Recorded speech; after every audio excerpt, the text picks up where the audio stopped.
রাফির ঘটনাটা মূলত একটি লাশ চুরির ঘটনা। আশা করি মহান আল্লাহ তাআলার অশেষ রহমতে ভালো আছেন। আমিও ভালো আছি আলহামদুলিল্লাহ।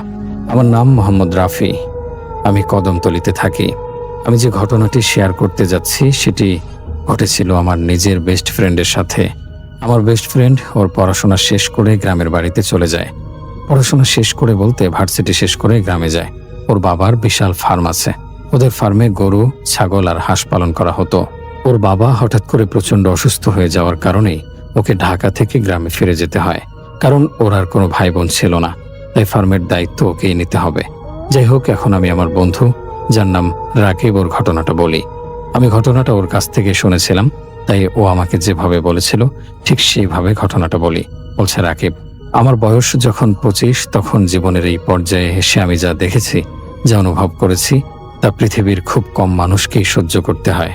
আমার গল্পটা শুরু হয়েছিল একটা স্বপ্ন আর উজ্জ্বল ভবিষ্যতের পরিকল্পনা নিয়ে। ঢাকা শহরের কোলাহলে আমি আমার নিজের জগৎ তৈরি করেছিলাম, পড়াশোনা আর বন্ধুদের নিয়ে ব্যস্ত জীবন। কিন্তু একটা ফোন কল আমার জীবনের গতিপথকে এমন এক অন্ধকার গলিতে ঠেলে দেবে তা আমি কখনো কল্পনাও করিনি। আমার গ্রামের বাড়ি দিনাজপুর। সেখানে আমার বাবা মা থাকতেন। বাবা ছিলেন একজন সফল খামারি। বিশাল এক জগৎ ছিল তার। গরু, ছাগল, হাঁস, মুরগির কোলাহলে মুখর থাকতো আমাদের বাড়ি। আমি বাবা মায়ের একমাত্র সন্তান, তাই তাদের সমস্ত ভালোবাসা আর আশা আমাকে ঘিরে ছিল। বাবা চাইতেন আমি পড়াশোনা শেষ করে শহরে নিজের জীবন গড়ি, কিন্তু আমার শেকড় ছিল ওই গ্রামেই, বাবার ঘামে ভেজা মাটির সাথে। সেদিন ভার্সিটিতে ক্লাস করছিলাম, হঠাৎ মায়ের ফোনের ওপাশ থেকে ভেসে আসা মায়ের কণ্ঠটা কেমন যেন অচেনা লাগলো, দুর্বল আর কম্পিত। মা জানালেন বাবা হঠাৎ করে খুব অসুস্থ হয়ে পড়েছেন। বিস্তারিত কিছু না বললেও মায়ের গলার স্বর শুনে আমার বুকের ভেতরটা কেঁপে উঠেছিল। আমি আর এক মুহূর্ত দেরি করিনি। প্রয়োজনীয় জিনিসপত্র গুছিয়ে ঢাকার কোলাহল পেছনে ফেলে ছুটে গিয়েছিলাম আমার গ্রামের বাড়ির শান্ত স্নিগ্ধ আশ্রয়ে। গ্রামে পৌঁছে বাবাকে যে অবস্থায় দেখেছিলাম তা আমার ভেতরটাকে দুমড়ে মুচড়ে দিয়েছিল। আমার সেই শক্তিশালী কর্মঠ বাবা বিছানায় নিস্তেজ হয়ে পড়ে আছেন। চোখ দুটো কোটরের গভীরে চলে গেছে, গালের মাংস শুকিয়ে গেছে, আর পুরো শরীরটা কেমন যেন ফ্যাকাশে হয়ে গেছে। আমাকে দেখে তার চোখে যে ক্ষীণ আলোর ঝলকানি দেখেছিলাম তা ভাষায় প্রকাশ করার মতো নয়। আমি তার পাশে বসতেই তিনি আমার হাতটা শক্ত করে ধরেছিলেন। তার হাতের স্পর্শে আমি অনুভব করেছিলাম এক অজানা ভয় আর অসহায়ত্ব। বাবার অসুস্থতার কারণে খামারের পুরো দায়িত্ব আমার কাঁধে এসে পড়েছিল। পড়াশোনায় সাময়িক বিরতি টেনে আমি খামারের কাজে মন দিয়েছিলাম। আমি চাইনি বাবার সারা জীবনের পরিশ্রমে করে তোলা এই জগৎটা তার চোখের সামনে ধ্বংস হয়ে যাক। বাবার প্রতি ভালোবাসা আর খামারের প্রতি দায়িত্ব, এই দুয়ের টানে আমি গ্রামেই থেকে গেলাম। কিন্তু দিন যত যাচ্ছিল বাবার অবস্থা ততই খারাপের দিকে যাচ্ছিল। তার অসুস্থতাটা সাধারণ কোনো অসুস্থতা ছিল না। তার আচরণে এমন কিছু অস্বাভাবিকতা দেখা যাচ্ছিল যা আমাদের চিন্তাকে আরো গভীর করে তুলেছিল। ব্যাপারটা শুধু শারীরিক অসুস্থতার মধ্যে সীমাবদ্ধ ছিল না, এর পেছনে যেন অন্য কোনো অদৃশ্য শক্তির হাত ছিল। মাঝরাতে বাবা প্রায় বিছানা থেকে উঠে বাড়ি থেকে বেরিয়ে যেতেন। আমরা যখন গভীর ঘুমে আচ্ছন্ন থাকতাম, তিনি নিঃশব্দে দরজা খুলে অন্ধকারের মাঝে হারিয়ে যেতেন। প্রথম আমরা বুঝতে পারিনি। সকালে উঠে দেখতাম বাবা বিছানায় নেই। এরপর শুরু হতো আমাদের খোঁজ। গ্রামের আঁকাবাঁকা পথ, ফসলের ক্ষেত, পুকুর পাড়, সব জায়গায় আমরা তাকে পাগলের মতো খুঁজে বেড়াতাম। কখনো গ্রামের কোনো লোক তাকে দেখতে পেয়ে আমাদের খবর দিত, আবার কখনো তারা নিজেরাই বাবাকে ধরে বাড়িতে নিয়ে আসতো। যখন তাকে পাওয়া যেত তিনি প্রায় জ্ঞানহারা অবস্থায় থাকতেন। তার চোখ দুটো থাকতো স্থির, অপলক, যেন তিনি অন্য কোনো জগতে বিচরণ করছেন। তাকে যখন জিজ্ঞাসা করা হতো কোথায় গিয়েছিলেন, তিনি কিছুই বলতে পারতেন না, শুধু ফ্যাল করে তাকিয়ে থাকতেন। এরপর শুরু হলো আরেক উপসর্গ। বাবা হঠাৎ রক্ত বমি করতেন। কোনো কারণ ছাড়াই তার মুখ দিয়ে তাজা রক্ত বেরিয়ে আসতো। আমরা ভয়ে দিশেহারা হয়ে যেতাম।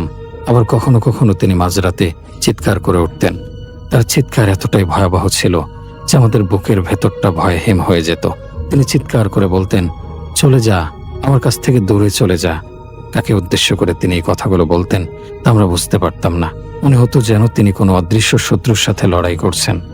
সবচেয়ে ভয়ের ব্যাপার ছিল বাবা অস্বাভাবিক দ্রুততায় শুকিয়ে যাচ্ছিলেন। মাত্র কয়েক সপ্তাহের মধ্যে তার শরীরটা অর্ধেক হয়ে গিয়েছিল। মনে হচ্ছিল যেন ভেতর থেকে কোনো কিছু তাকে একটু একটু করে শুষে নিচ্ছে। আমরা তার চিকিৎসার জন্য কোনো ত্রুটি রাখিনি। দিনাজপুরের সবচেয়ে বড় ডাক্তার দেখিয়েছি, কিন্তু কোনো রোগ ধরা পড়েনি। সব রিপোর্ট ছিল স্বাভাবিক। উপায় না দেখে আমরা বাবাকে ঢাকায় নিয়ে এসেছিলাম। বড় বড় হাসপাতালের নামকরা বিশেষজ্ঞরা তাকে পরীক্ষা করেছিলেন। এমআরআই, সিটি স্ক্যান, এন্ডোস্কোপি, কোনো কিছুই বাকি ছিল না। কিন্তু ফলাফল ছিল একই। ডাক্তাররা সবাই এক কথায় বলতেন, শারীরিকভাবে উনি সম্পূর্ণ সুস্থ। সম্ভবত উনি কোনো কারণে প্রচণ্ড মানসিক আঘাতে আছেন, যাকে পোস্ট ট্রমিক স্ট্রেস ডিসঅর্ডার বলা যেতে পারে। ওনাকে একটা খোলামেলা সুন্দর পরিবেশে রাখুন, তার সাথে বেশি করে সময় কাটান, হাসি খুশি রাখার চেষ্টা করুন। কিন্তু তাদের এই ব্যাখ্যা আমাদের সন্তুষ্ট করতে পারছিল না। মানসিক আঘাতের কারণে কেউ এভাবে রক্তবমি করে বা দিনের পর দিন শুকিয়ে কঙ্কালসার হয়ে যায়? এই প্রশ্নগুলোর কোনো উত্তর তাদের কাছে ছিল না। ডাক্তারি চিকিৎসায় ফল না পেয়ে আমরা গ্রামের হুজুর, কবিরাজ, ফকিরদের শরণাপন্ন হলাম। তারা ঝাড়ফুঁক করলেন, পানি পড়া দিলেন, তাবিজ পড়ালেন, কিন্তু কোনো কিছুতেই কোনো কাজ হলো না। বাবার অবস্থা দিন দিন আরো খারাপ হতে লাগলো। তার চোখের দৃষ্টি আরো শূন্য হয়ে আসছিল। তার কথা বলা প্রায় বন্ধই হয়ে গিয়েছিল। তিনি শুধু এক দৃষ্টি তাকিয়ে থাকতেন, যেন দেয়ালের ওপারে অদৃশ্য কিছু দেখছেন। আমরা মা ছেলে বুঝতে পারছিলাম এই অসুস্থতা কোনো প্রাকৃতিক বা স্বাভাবিক অসুস্থতা নয়। এর পেছনে এমন কোনো অশুভ ছায়া আছে যার নাগাল আমরা পাচ্ছি না। কিন্তু যখন আমরা এই সত্যটা পুরোপুরি উপলব্ধি করতে পারলাম, তখন অনেক দেরি হয়ে গেছে। সে অশুভ শক্তি তার কাজ শেষ করে ফেলেছিল। আমার বাবা, আমার বটবৃক্ষ, আমাদের সমস্ত চেষ্টা, সমস্ত ভালোবাসাকে ব্যর্থ করে দিয়ে একদিন ভোরের আলো ফোটার আগেই এই দুনিয়ার মায়া ত্যাগ করে চলে গেলেন। তার নিথর দেহটা পড়ে রইল, কিন্তু তার সাথে ঘটে যাওয়া অস্বাভাবিক ঘটনাগুলোর কোনো উত্তর আমাদের জানা ছিল না। আমরা শুধু জানতাম এটা একটা অস্বাভাবিক মৃত্যু ছিল। এটা ছিল এক পরিকল্পিত ঠান্ডা মাথার হত্যাকাণ্ড, যার ঘাতক ছিল অদৃশ্য। ঢাকা থেকে গ্রামে ফেরার ঠিক 17 দিনের মাথায় সেই ভয়ঙ্কর সকালটা এসেছিল, যে সকাল আমার জীবন থেকে আমার বাবাকে কেড়ে নিয়েছিল। আগের রাতেও বাবা কয়েকবার চিৎকার করে উঠেছিলেন, কিন্তু ভোরের দিকে সব শান্ত হয়ে গিয়েছিল। আমি আর মা ভেবেছিলাম বাবা হয়তো শান্তিতে ঘুমাচ্ছেন, কিন্তু সেই শান্তি যে চিরশান্তি তা আমরা বুঝতে পারিনি।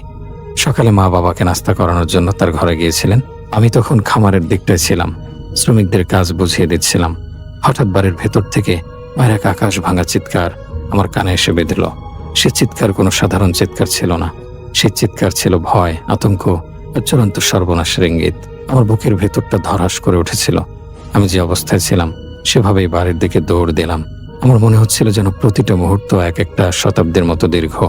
বাবার ঘরে ঢুকে আমি যে দৃশ্য দেখেছিলাম তা বর্ণনা করার ভাষা আমার জানা নেই। সেই দৃশ্য দেখার পর আমার পায়ের নিচের মাটি সরে গিয়েছিল। আমার মনে হয়েছিল যেন আমার শরীরটা বরফের মতো জমে যাচ্ছে, রক্ত চলাচল বন্ধ হয়ে গেছে। আমি দেখেছিলাম আমার বাবা বিছানায় স্থির হয়ে শুয়ে আছেন। তার নিঃশ্বাস চলছিল না, তার বুকে কোনো স্পন্দন ছিল না, কিন্তু তার মুখ থেকে অনবরত তাজা রক্ত গড়িয়ে পড়ছিল। রক্তের ধারা তার গাল বেয়ে বালিশটাকে ভিজিয়ে দিচ্ছিল। তার চোখ দুটো উল্টো সাদা হয়ে গিয়েছিল, যেন তিনি মৃত্যুর আগ মুহূর্তে অবর্ণনীয় কোনো যন্ত্রণা বা ভয়ঙ্কর কিছু দেখেছিলেন। একজন মৃত মানুষের মুখ থেকে এভাবে রক্ত ঝরতে পারে, এটা আমার কল্পনারও বাইরে ছিল। এই দৃশ্যটা আমার মস্তিষ্ক আর সহ্য করতে পারেনি। এটা ভয় ছিল না, ছিল আমার আশ্রয় হারানোর, আমার বাবাকে হারানোর তীব্র বেদনা। আমার চোখের সামনে পৃথিবীটা ঘুরতে শুরু করেছিল, তারপর সব অন্ধকার হয়ে গিয়েছিল। আমি জ্ঞান হারিয়ে বাবার ঘরের মেঝেতে লুটিয়ে পড়েছিলাম। কতক্ষণ আমি অজ্ঞান ছিলাম জানি না। যখন আমার জ্ঞান ফিরল, আমি নিজেকে আমাদের বসার ঘরের সোফায় আবিষ্কার করলাম। আমার মাথায় পানি দেয়া হচ্ছিল। চোখ মেলে তাকাতেই আমি দেখলাম আমাদের বাড়িটা মানুষে ভরে গেছে। গ্রামের প্রায় সবাই এসে জড়ো হয়েছে। বাড়ির উঠোন জোরে কান্নার রোল। আমার মা বিলাপ করে কাঁদছিলেন। তার কান্নায় আকাশ বাতাস ভারী হয়ে উঠেছিল। মায়ের দিকে তাকিয়ে আমার বুকের ভেতরটা ফেটে যাচ্ছিল। আমি উঠে মায়ের কাছে যেতে চাইলাম, কিন্তু আমার শরীরে কোনো শক্তি ছিল না। জ্ঞান হারানোর পর প্রায় 10-15 মিনিট পার হয়ে গিয়েছিল। আমি ধীরে ধীরে উঠে দাঁড়ালাম। বাবার নিথর দেহটা তখনও তার ঘরেই ছিল, সাদা চাদরে ঢাকা। আমি আর সেদিকে তাকানোর সাহস করতে পারছিলাম না। আমার বটবৃক্ষের মতো ছায়া দেয়া বাবা আজ নেই। এই সত্যটা আমি মেনে নিতে পারছিলাম না। চোখের পানি আমার গাল বেয়ে পড়ছিল, কিন্তু আমি শব্দ করে কাঁদতে পারছিলাম না। আমার কান্নাগুলো যেন গলার কাছে এসে দলা পাকিয়ে যাচ্ছিল। গ্রামের মুরব্বীরা, যারা বাবাকে ছোট থেকে বড় হতে দেখেছেন, তারা আমাকে ঘিরে ধরেছিলেন। একজন আমার কাঁধে হাত রেখে বললেন, নিজেকে সামলাও বাবা, তুমিই তো তোমার বাবা মায়ের একমাত্র সন্তান। তুমি যদি এভাবে ভেঙে পড়ো, তাহলে তোমার মাকে কে সামলাবে? তোমার বাবার দাফন কাফনের ব্যবস্থা কে করবে? যা হওয়ার তা তো হয়েই গেছে, এখন আল্লাহর হুকুম মেনে নিতে হবে। তাদের কথাগুলো আমার কানে ঢুকছিল, কিন্তু আমার মস্তিষ্ক সেগুলো প্রক্রিয়া করতে পারছিল না। আমি শুধু শূন্য দৃষ্টিতে তাকিয়েছিলাম। অন্যদিকে গ্রামের মহিলারা মাকে সামলানোর চেষ্টা করছিলেন, কিন্তু কোনো সান্ত্বনাই যেন মায়ের বুক ফাটা আর্তনাদকে থামাতে পারছিল না। আমাদের পুরো বাড়িটা জুড়ে ছিল শোকের এক ভারী চাদর। সবাই জানতো আমার বাবা দীর্ঘদিন ধরে অসুস্থ ছিলেন, তাই তার মৃত্যুটা অপ্রত্যাশিত ছিল না। কিন্তু তারা কেউই জানতো না এই মৃত্যুর পেছনে লুকিয়ে থাকা ভয়ঙ্কর রহস্যের কথা তারা কেউই দেখেনি। মৃত্যুর পরেও বাবার মুখ থেকে রক্ত ঝরার সেই অস্বাভাবিক দৃশ্য, আমি আর মায়ে ছিলাম সেই ভয়ঙ্কর মুহূর্তের একমাত্র সাক্ষী। এই শোকের পরিবেশে, কান্নার রোলের মাঝে আমি আর মা বুঝতে পারছিলাম আমাদের সাথে আরো ভয়ঙ্কর কিছু ঘটতে চলেছে। বাবার মৃত্যুটা যেন একটা শেষ নয়, বরং এক নতুন ভয়াল অধ্যায়ের শুরু। যে অশুভ শক্তি আমার বাবাকে কেড়ে নিয়েছে সে এখন আমাদের বাড়িতেই কোথাও আছে। তার উদ্দেশ্য এখনো সফল হয়নি। বাবার মৃত্যুর দিনটা যে শুধু আমাদের জন্য শোকের হবে না, বরং কলিজা কাঁপানো আর শিহরণ জাগানো এক ভয়ঙ্কর অভিজ্ঞতার সাক্ষী হবে, তা আমরা তখনও কল্পনা করতে পারিনি। কিন্তু আমাদের ভাগ্যাকাশে যে কালো মেঘ ঘনিয়ে আসছিল তার আভাস আমরা পাচ্ছিলাম। আমাদের মনে হচ্ছিল এই শোকের রাতটা ফুরাবার আগেই আমাদের জন্য অপেক্ষা করছে আরো বড় কোনো বিভীষিকা। চারপাশের মানুষের ভিড়েও আমি আর মা ছিলাম বড্ড একা, কারণ আমাদের মনের গভীরে যে ভয়টা বাসা বেঁধেছিল তা কাউকে বোঝানোর মতো ছিল না। শোকের প্রাথমিক ধাক্কাটা সামলে নিতে আমার বেশ কিছুক্ষণ সময় লেগেছিল। গ্রামের মুরব্বীদের কথায় আমি বুঝতে পারছিলাম আমাকে শক্ত হতে হবে। আমার মা ভেঙে পড়েছেন, এ অবস্থায় আমাকেই সব দায়িত্ব নিতে হবে। আমি চোখের পানি মুছে উঠে দাঁড়ালাম। আমার দাফন কাফনের কাজগুলো দ্রুত শেষ করতে হবে। আমি গ্রামের কয়েকজনকে সাথে নিয়ে কাজে লেগে গেলাম। প্রথমে আমি একবার মায়ের কাছে গেলাম। তিনি তখনও বিলাপ করে কাঁদছিলেন। আমি তার পাশে বসে মাথায় হাত বুলিয়ে দিলাম, তাকে জড়িয়ে ধরলাম, কিন্তু কোনো সান্ত্বনায় যেন তার শোকের গভীরতাকে স্পর্শ করতে পারছিল না। মাকে কিছুটা শান্ত করার ব্যর্থ চেষ্টা করে আমি আবার বাইরে বেরিয়ে এলাম। বাবার গোসলের ব্যবস্থা করা হচ্ছিল। গ্রামের নিয়ম অনুযায়ী মৃত ব্যক্তিকে গোসল করানোর জন্য অভিজ্ঞ লোক থাকেন। সেরকম দুজন লোককে খবর দেওয়া হয়েছিল। তারা যখন প্রস্তুতি নিচ্ছিলেন আমি তাদের কাছে গিয়ে বললাম, চাচা, আমিও বাবার গোসলে শরীক হতে চাই। আমি নিজের হাতে বাবাকে শেষবারের মতো পরিষ্কার করতে চাই। আমার এই ইচ্ছায় তারা অবাক হলেন না, বরং সম্মতি জানালেন। আসলে আমি চেয়েছিলাম বাবার কাছাকাছি আরো কিছুক্ষণ থাকতে, তার নিথর দেহটাকে শেষবারের মতো স্পর্শ করতে। আমাদের তিনজনকে নিয়েই বাবার গোসলের কাজ শুরু হলো। একটা ঘেরা জায়গায় চোখের ওপর বাবাকে শোয়ানো হয়েছিল। আমি আর ওই দুইজন লোক খুব সাবধানে শ্রদ্ধার সাথে কাজটা করছিলাম। পানি ঢালা হচ্ছিল, সাবান মাখানো হচ্ছিল, আর আমরা সবাই দোয়া দরুদ পড়ছিলাম। গোসল করানোর প্রায় শেষের দিকে এক ভয়ঙ্কর ঘটনা ঘটল, যা আমার মেরুদণ্ড দিয়ে এক শীতল স্রোত বইয়ে দিয়েছিল। ওই দুজন লোক তখন বাবার পায়ে পানি ঢালছিলেন এবং অন্যান্য কাজে ব্যস্ত ছিলেন। আমি বাবার মুখের কাছে দাঁড়িয়ে তার মুখমণ্ডলটা ভেজা কাপড় দিয়ে আলতো করে মুছে দিচ্ছিলাম। ঠিক সেই মুহূর্তে হঠাৎ করে আমার মনে হলো কিছু একটা অস্বাভাবিক। আমি বাবার মুখের দিকে তাকালাম এবং আমার হৃৎপিণ্ডটা যেন এক মুহূর্তের জন্য থেমে গেল। আমি স্পষ্ট দেখলাম আমার বাবার চোখ দুটো খোলা, একদম পুরোপুরি খোলা। শুধু খোলাই নয়, তার চোখের মনি দুটো স্থির হয়ে আমার দিকে নিবদ্ধ। সেই দৃষ্টিতে কোনো প্রাণ ছিল না, কিন্তু তা ছিল সরাসরি আমার দিকে। মনে হচ্ছিল যেন কাছের দুটো চোখ আমার দিকে তাকিয়ে আছে। সেই মুহূর্তে আমার মনে কোনো ভয় কাজ করেনি। আমার মস্তিষ্ক তখনও শোক আর ক্লান্তিতে আচ্ছন্ন ছিল। আমি ভাবলাম, আমার বাবা হয়তো মারা যাননি, তিনি হয়তো বেঁচে আছেন। এই চিন্তাটা মাথায় আসতেই আমার ভেতরে এক অদ্ভুত আশার সঞ্চার হলো। আমি উত্তেজনায় চিৎকার করে উঠলাম, বাবা, বাবা, তুমি বেঁচে আছো? এই বলে আমি বাবাকে জড়িয়ে ধরে হাওমাও করে কান্না শুরু করে দিলাম। আমার চিৎকারে বাকি দুজন লোক চমকে আমার দিকে ফিরে তাকালেন। একজন আমাকে ধরে ফেললেন আর জিজ্ঞাসা করলেন, কি হয়েছে রাকিব, এমন করছো কেন? আমি কান্নারত গলায় বললাম, আমার বাবা তো মারা যাননি, তিনি বেঁচে আছেন। এই দেখুন, আমার বাবার চোখ খোলা, তিনি আমার দিকে তাকিয়ে আছেন। আমার কথা শুনে ওই লোক দুজন একে অপরের দিকে তাকালেন। তাদের চোখে ছিল বিস্ময় আর করুণা। একজন আমার মাথায় হাত বুলিয়ে দিয়ে বললেন, কি বলছে এসব বাবা? তোমার এখন মন ভালো নেই, তাই তুমি হয়তো ভুল দেখছো। শোকের কারণে এমন হয়। তুমি বরং বাইরে গিয়ে একটু বিশ্রাম করো, আমরা দুজন মিলে গোসলটা শেষ করে দিচ্ছি। আমি তাদের কথা মানতে পারছিলাম না। আমি জোর দিয়ে বললাম, না চাচা, আমি ভুল দেখিনি। আমি স্পষ্ট দেখেছি বাবার চোখ দুটো খোলা ছিল আর তিনি আমার দিকেই তাকিয়েছিলেন। এটা আমার মনের ভুল হতেই পারে না। তারা আমাকে বোঝানোর চেষ্টা করলেন। একজন বাবার চোখের পাতা হাত দিয়ে স্পর্শ করে দেখলেন যে তা বন্ধই আছে। কিন্তু আমার স্পষ্ট মনে আছে এক মুহূর্ত আগেও আমি কি দেখেছি। ওই স্থির নিষ্প্রাণ দৃষ্টি আমার মস্তিষ্কে গেঁথে গিয়েছিল। এটা কোনোভাবেই আমার মনের ভুল বা হ্যালোসিনেশন ছিল না। আমি নিশ্চিত ছিলাম, কিন্তু আমার কথা কেউ বিশ্বাস করছিল না। তারা ভাবছিল বাবা হারানোর শোকে আমি মানসিক ভারসাম্য হারিয়ে ফেলেছি। তাদের পীড়াপিড়িতে আমাকে শেষ পর্যন্ত সেখান থেকে বেরিয়ে আসতে হলো। আমি বাইরে এসে একটা চেয়ারে ধপ করে বসে পড়লাম। আমার মাথাটা ঘুরছিল। আমি কি সত্যি ভুল দেখেছি, নাকি যা দেখেছি তাই সত্যি? যদি সত্যি হয় তাহলে এর মানে কি? একজন মৃত মানুষের চোখ কিভাবে খুলতে পারে? কিভাবে সে আমার দিকে তাকাতে পারে? হাজারো প্রশ্ন আমার মাথায় ঘুরপাক খাচ্ছিল, কিন্তু কোনোটারই উত্তর আমার জানা ছিল না। আমি দূর থেকে দেখছিলাম তারা বাবার গোসল শেষ করে তাকে কাফনের কাপড়ে জড়াচ্ছেন। আমার আর ভেতরে যাওয়ার সাহস হলো না। আমার মনে হচ্ছিল আমি যদি আবার বাবার মুখের দিকে তাকাই, আমি হয়তো আবার সেই জীবন্ত দৃষ্টি দেখতে পাবো। সেই দৃষ্টির কথা মনে পড়তেই আমার সারা শরীরে কাঁটা দিয়ে উঠেছিল। শোকের সাথে এবার এক অজানা ভয় আমার মনে বাসা বাঁধতে শুরু করেছিল। আমি বুঝতে পারছিলাম বাবার মৃত্যুর সাথে এমন কিছু রহস্য জড়িয়ে আছে যা স্বাভাবিক নয়, যা আমাদের বোধের আগম্য। বাবার দাফন কাফনের সমস্ত কাজ শেষ করতে করতে দুপুর হয়ে গেল। একদম ভর দুপুর, সূর্যটা ঠিক মাথার ওপর গনগন করছে, কিন্তু আমার ভেতরে তখন এক শীতল অন্ধকার। গোসলের সময়কার সেই ভয়ঙ্কর ঘটনাটা আমার মাথা থেকে কিছুতেই যাচ্ছিল না। বাবার সেই নিষ্প্রাণ অথচ জীবন্ত দৃষ্টিটা বারবার আমার চোখের সামনে ভেসে উঠছিল। গোসল শেষে বাবাকে কাফনের কাপড়ে জড়িয়ে আমাদের বাড়ির উঠোনে একটি খাটিয়ার ওপর শোয়ানো হয়েছিল। আত্মীয় স্বজন, পাড়া প্রতিবেশী যারা এসেছিলেন তারা একে একে বাবার মুখ শেষবারের মতো দেখে যাচ্ছিলেন। আস্তে আস্তে ভিড় কমে এলো। যারা এসেছিল তারা যে যার বাড়িতে ফিরে যেতে শুরু করলো। সেদিন ছিল শুক্রবার। গ্রামের পুরুষ যারা এসেছিলেন তারা আমাকে বললেন, বাবা রাকিব, এখন আমরা নামাজের জন্য যাই। জুমার নামাজের পরই মসজিদে তোমার বাবার জানাজার নামাজ পড়ানো হবে। ইমাম সাহেবের সাথে আমাদের কথা হয়েছে, তুমিও নামাজটা পড়ে নিও। যদি মসজিদে যেতে ভালো না লাগে বাড়িতেই পড়ে নিও। এই বলে তারা সবাই মসজিদের দিকে চলে গেলেন। আমাদের গ্রামে আমাদের তেমন কোনো নিকটাত্মীয় ছিল না, তাই বাড়িটা মুহূর্তেই ফাঁকা হয়ে গেল। শুধু আমি আর মা রয়ে গেলাম। আর উঠোনে খাটিয়ার ওপর বাবার লাশ।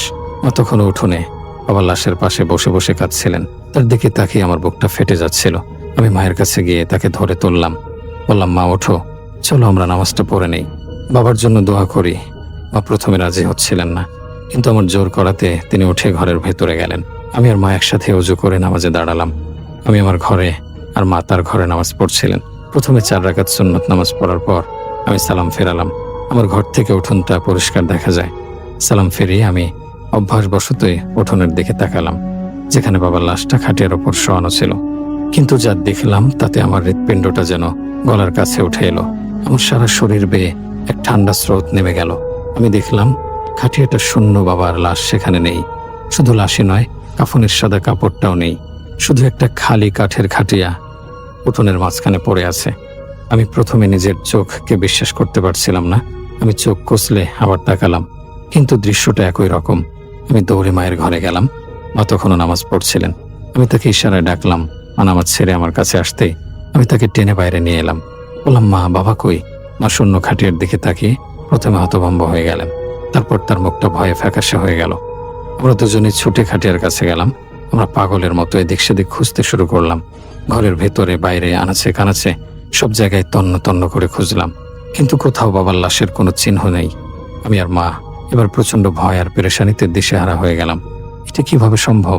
একটা লাশ কাফনের কাপড়ে জড়ানো, সেটা কিভাবে উধাও হয়ে যেতে পারে? কে বা কারা এই কাজ করতে পারে? খুঁজতে খুঁজতে আমি আর মা দুজন দুই দিকে চলে গেলাম। মা গেলেন আমাদের ঘরের পেছন দিকে, আর আমি গেলাম ঘরের বাম দিকে থাকা পুকুরটার দিকে। কয়েক মুহূর্ত পরেই আমি মায়ের এক তীব্র ভয়ার্ত চিৎকার শুনতে পেলাম। তার চিৎকারে আমি বুঝতে পারলাম তিনি ভয়ঙ্কর কিছু একটা দেখেছেন। আমি দৌড়ে বাড়ির পেছনে মায়ের কাছে গেলাম। সেখানে গিয়ে যে দৃশ্য আমি দেখলাম তাতে আমার রক্ত জমে গেল। বাড়ির পেছনের দিকের মাটির ওপর ছোপ ছোপ রক্তের দাগ, যেন কিছু একটাকে টেনে হিঁচড়ে নিয়ে যাওয়া হয়েছে। আমি আর মা এই দৃশ্য দেখে ভয়ে পাথর হয়ে গেলাম। আমরা একে অপরের দিকে তাকালাম। আমাদের দুজনের চোখে ছিল তীব্র আতঙ্ক। আমাদের মুখ দিয়ে কোনো কথা বেরোচ্ছিল না। এরপর এদিক ওদিক চোখ বোলাতে গিয়ে আমরা যে দৃশ্যটা দেখলাম তা আমাদের জীবনের সবচেয়ে ভয়ঙ্কর অভিজ্ঞতা ছিল। সেই দৃশ্য দেখে মা চিৎকার করে জ্ঞান হারিয়ে আমার গায়ের ওপর ঢলে পড়লেন। আমি দেখেছিলাম আমাদের বাড়ির পেছন থেকে প্রায় 20-25 গজ দূরে একটা ঝোপের পাশে আমার বাবা দাঁড়িয়ে আছেন। তার শরীরটা কাফনের কাপড়ে জড়ানো, কিন্তু তার মুখ, হাত আর পা দুটো খোলা। তিনি স্থির হয়ে দাঁড়িয়ে আমাদের বাড়ির দিকেই তাকিয়ে আছেন। এতটা দূর থেকেও আমি আর মা স্পষ্ট বুঝতে পারছিলাম যে ওটা আমার বাবাই, অন্য কেউ নয়। তার সেই দৃষ্টি যা আমি গোসলের সময় দেখেছিলাম ঠিক তেমনই নিষ্প্রাণ আর স্থির। এই দৃশ্য দেখার পর আমার আর এক মুহূর্ত সেখানে দাঁড়িয়ে থাকার সাহস হলো না। আমি কোনো মতে মাকে টেনে তুলে কাঁধে ভর দিয়ে ঘরের ভেতরে নিয়ে এলাম। আমার বাবার দিকে এগিয়ে যাওয়ার কথা আমি ভাবতেও পারছিলাম না। আমার পা দুটো যেন মাটিতে গেঁথে গিয়েছিল। ঘরে এসে মাকে বিছানায় শুয়ে দিলাম।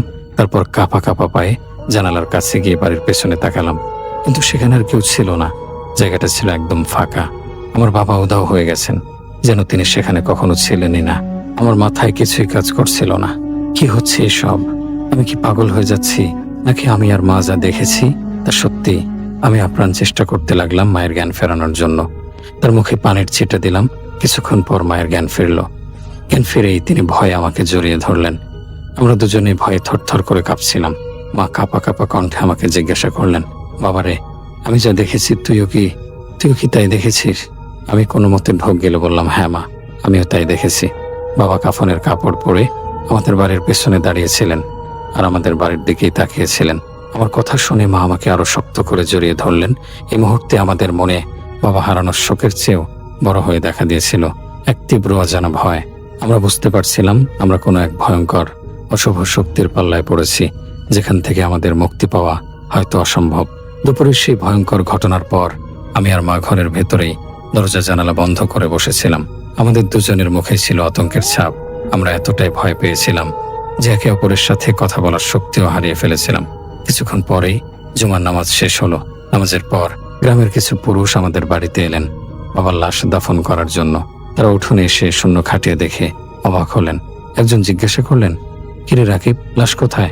আমি আর মা আগে ঠিক করেছিলাম যে আমাদের সাথে ঘটে যাওয়া অলৌকিক ঘটনাগুলোর কথা কাউকে বলবো না, কারণ আমরা জানতাম কেউ আমাদের কথা বিশ্বাস করবে না।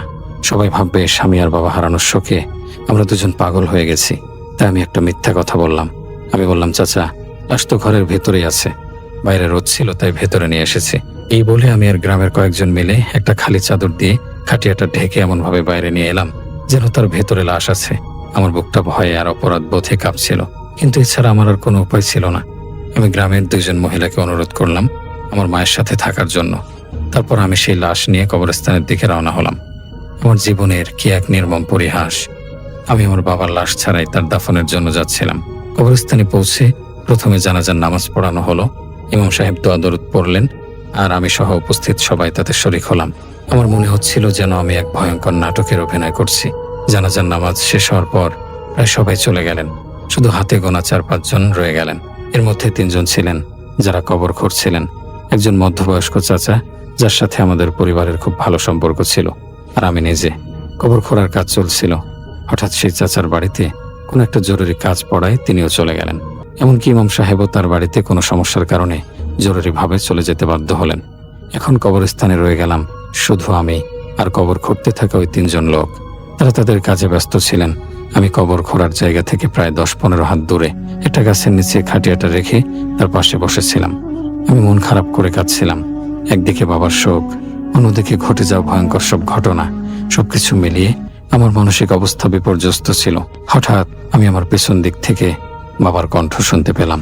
কেউ একজন আমাকে ডাকছে, রাকিব, রাকিব। কণ্ঠটা এতটাই স্পষ্ট আর চেনা যে আমার বুকের ভেতরটা ছ্যাদ করে উঠল। এটা অবিকল আমার বাবার গলা।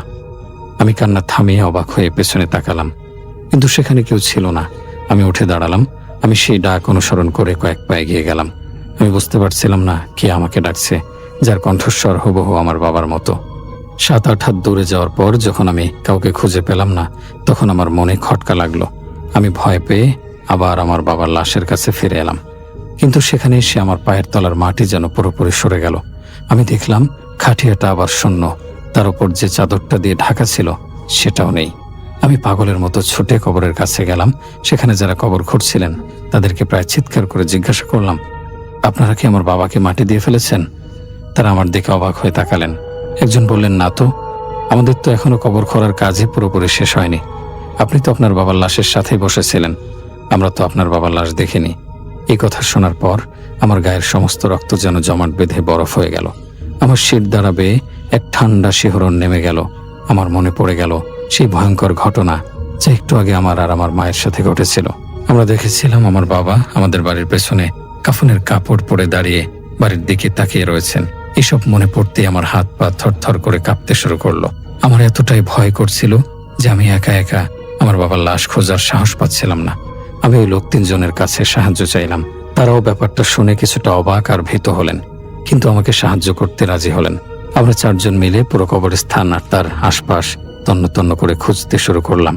খুঁজতে খুঁজতে অনেকটা সময় পার হয়ে গেল, কিন্তু কোথাও লাশের কোনো চিহ্ন পাওয়া গেল না। সূর্য পশ্চিম আকাশে ঢলে পড়েছে। প্রায় মাগরিবের সময় হয়ে আসছিল। ক্লান্ত আর হতাশ হয়ে আমি একাই কবরের দিকে ফিরে আসছিলাম। বাবাকে কোথাও খুঁজে পাওয়া যাচ্ছিল না। আমি যখন কবর থেকে কিছুটা দূরে, তখন গ্রামের 2 জন লোককে কবরের দিকে আসতে দেখলাম। তারা সম্ভবত বাবার কবর দেখতে এসেছিলেন। আমাকে দূর থেকে আসতে দেখে তারা আমাকে ডেকে জিজ্ঞাসা করলেন, তুমি অত দূরে কেন গিয়েছিলে কবর ছেড়ে? তুমি জানো না ওই দিকটা ভালো না? আমি তাদের কাছে গিয়ে সমস্ত ঘটনাটা খুলে বললাম যে আমার বাবার লাশ পাওয়া যাচ্ছে না। আমি আর কবর খোঁড়ার লোকগুলো অনেক খুঁজেও লাশটা পাইনি। আমার কথা শুনে লোক দুটো কেমন যেন পেরেশান হয়ে গেলেন। তারা একে অপরের দিকে তাকালেন। তারপর একজন আমাকে বললেন, তাহলে যারা তোমার সাথে লাশ খুঁজতে গিয়েছিল তারা কোথায়? আমি হন্তদন্ত হয়ে এদিক সেদিক তাকিয়ে দেখলাম, কিন্তু কেউ কোথাও নেই। পুরো কবরস্থানে আমি একদম একা। কবর খোঁড়ার সেই 3 জন লোকও উধাও হয়ে গেছে। আমার অবস্থা দেখে ওই লোক দুটো বুঝতে পারলেন আমি স্বাভাবিক অবস্থায় নেই। তারা আমাকে শান্ত করার চেষ্টা করলেন। একজন আমার কাঁধে হাত রেখে বললেন, বাবারে, তুমি অনেক বেশি শোকাহত হয়েছ, এটা আমরা বুঝতে পারছি। তোমার ভেতরে এখন কতটা কষ্ট তা আমরা অনুভব করতে পারি। কিন্তু তুমি কি বলছো এসব? আমরা থাকতে থাকতেই তো তোমার বাবাকে মাটি দিয়ে দেওয়া হলো।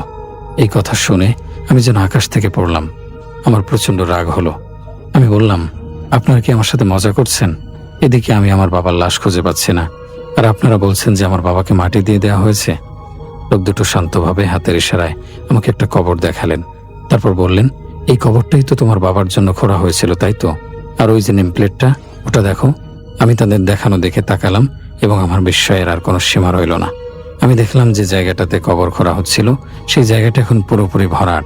মনে হচ্ছে যেন কিছুক্ষণ আগেই কাউকে এখানে দাফন করা হয়েছে। কবরের ওপর তাজা মাটির স্তূপ, আর তার মাথায় একটা অস্থায়ী বাঁশের ফলকে আমার বাবার নাম লেখা। আমি হতভম্ব হয়ে গেলাম। এটা কিভাবে সম্ভব?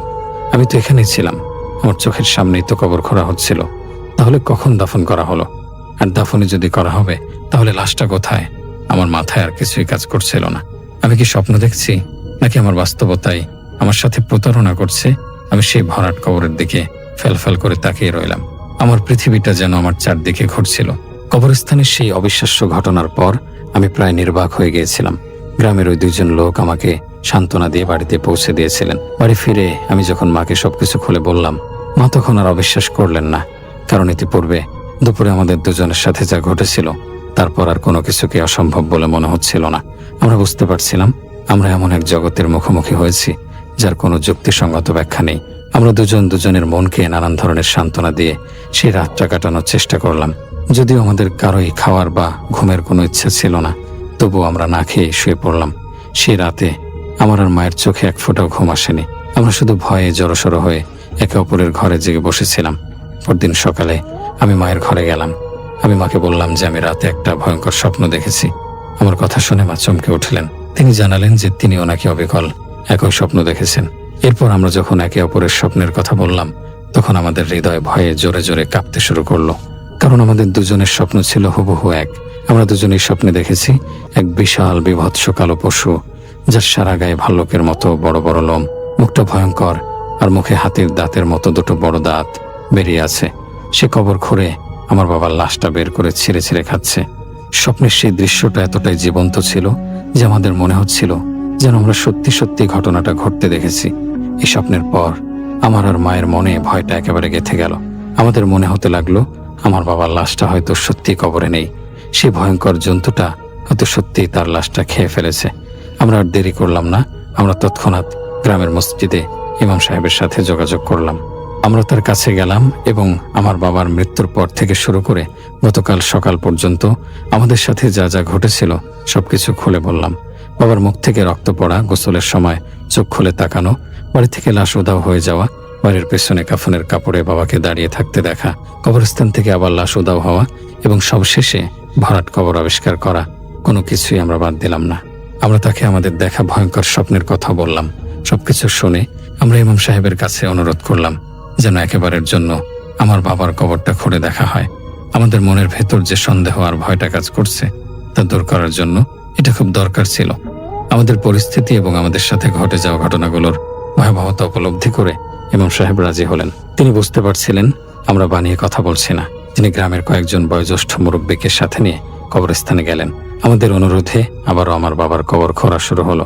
কবর খোঁড়া হওয়ার পর যখন ভেতরের দৃশ্য সবার সামনে এলো, তখন উপস্থিত সবার চোখ কপালে উঠে গেল। সবাই দেখলো কবরের ভেতরে আমার বাবার কাফনের কাপড়টা ঠিকই পড়ে আছে। কাপড়টা ছেঁড়া, জায়গায় জায়গায় রক্তের দাগ লেগে আছে, কিন্তু ভেতরে কোনো লাশ নেই। কবরটা একদম শূন্য। এই দৃশ্য দেখে ইমাম সাহেব ব্যাপারটা কিছুটা বুঝতে পারলেন। তিনি আমাকে আর মাকে কাছে ডেকে বললেন, দেখো, আমার যা মনে হচ্ছে তোমাদের বাবার ওপর কোনো দুষ্ট জিনের আসর পড়েছিল। তার মৃত্যুটা স্বাভাবিক ছিল না। হতে পারে যে জিনটা তার ওপর আসর করেছিল সেই জিনই তোমার বাবাকে দাফন করার পর তার লাশটা কবর থেকে তুলে নিয়ে গেছে এবং সম্ভবত খেয়ে ফেলেছে। আর তোমাদেরকে যে ভয়গুলো দেখানো হয়েছে সেগুলো ওই জিনেরই কাজ। ইমাম সাহেবের কথা শুনে আমি আর মা প্রচন্ড ভয় পেলাম। উপস্থিত গ্রামের লোকেরাও ভয়ে শিউরে উঠলেন। গ্রামের একজন বয়স্ক মুরব্বী, যিনি সবকিছু দেখছিলেন, তিনি আমাকে আর মাকে ডেকে বললেন, দেখো বাবা, আমি তোমাদের ভালোর জন্য একটা কথা বলছি। তোমরা এই খামার, এই বাড়িঘর বিক্রি করে ঢাকা চলে যাও। আমার দাদার আমলে আমি আমার বাবার কাছে ঠিক এমন একটা ঘটনা ঘটেছিল বলে শুনেছিলাম। এই জায়গাটা তোমাদের জন্য আর নিরাপদ নয়। ইমাম সাহেব ওই মুরব্বীর কথায় সম্মতি জানালেন। আমাদেরও মনে হলো এটাই হয়তো সঠিক সিদ্ধান্ত। এই বাড়িতে, এই গ্রামে থাকাটা আমাদের জন্য আর নিরাপদ নয়। এরপর প্রায় মাসখানেকের মধ্যে আমরা আমাদের খামারটা বিক্রি করে দিলাম। কিন্তু খামার বিক্রি হওয়া পর্যন্ত যে একটা মাস আমরা গ্রামে ছিলাম, সে এক মাস আমাদের জন্য ছিল দুঃস্বপ্নের মতো। প্রায় প্রতি রাতেই আমরা বাড়ির আশপাশে অদ্ভুত শব্দ শুনতে পেতাম।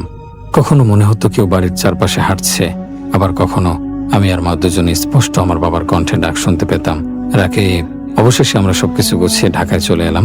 ঢাকায় আসার পর আস্তে আস্তে আমাদের সাথে ওই ধরনের অনাকাঙ্ক্ষিত আর অলৌকিক ঘটনাগুলো ঘটা একদম বন্ধ হয়ে গেল। আমরা ধীরে ধীরে স্বাভাবিক জীবনে ফিরে আসার চেষ্টা করতে লাগলাম। কিন্তু সেই ভয়ঙ্কর দিনের স্মৃতি আমাদের মন থেকে কখনোই মুছে যায়নি। যে দিনটায় আমরা আমাদের জীবনের সবচেয়ে বড় আশ্রয়, আমার বাবাকে হারিয়েছিলাম, সেই দিনটা আমাদের জন্য শোকের হওয়ার কথা ছিল। কিন্তু এক অজানা অশুভ জিনের কারণে আমাদের সেই শোকের দিনটা রূপান্তরিত হয়েছিল এক তীব্র হারহিম করা ভয়ে। আজও আমার আর মায়ের মনে একটা গভীর আক্ষেপ রয়ে গেছে। আমরা জানি মৃত্যু জীবনের অংশ, কিন্তু আমাদের বাবার লাশটাও যে কবরে নেই, এই সত্যটা আমাদের প্রতিনিয়ত কষ্ট দেয়। যদি অন্তত পক্ষে তার লাশটা কবরে থাকতো, তাহলে হয়তো আমরা কিছুটা শান্তি পেতাম। কিন্তু সেই জিন আমাদের কাছ থেকে শুধু আমার বাবাকেই কেড়ে নেয়নি, কেড়ে নিয়েছে তার শেষ স্মৃতিচিহ্নটুকু। আমাদের কাছে রয়ে গেছে শুধু এক শূন্য কবর আর এক অতৃপ্ত আক্ষেপের গল্প।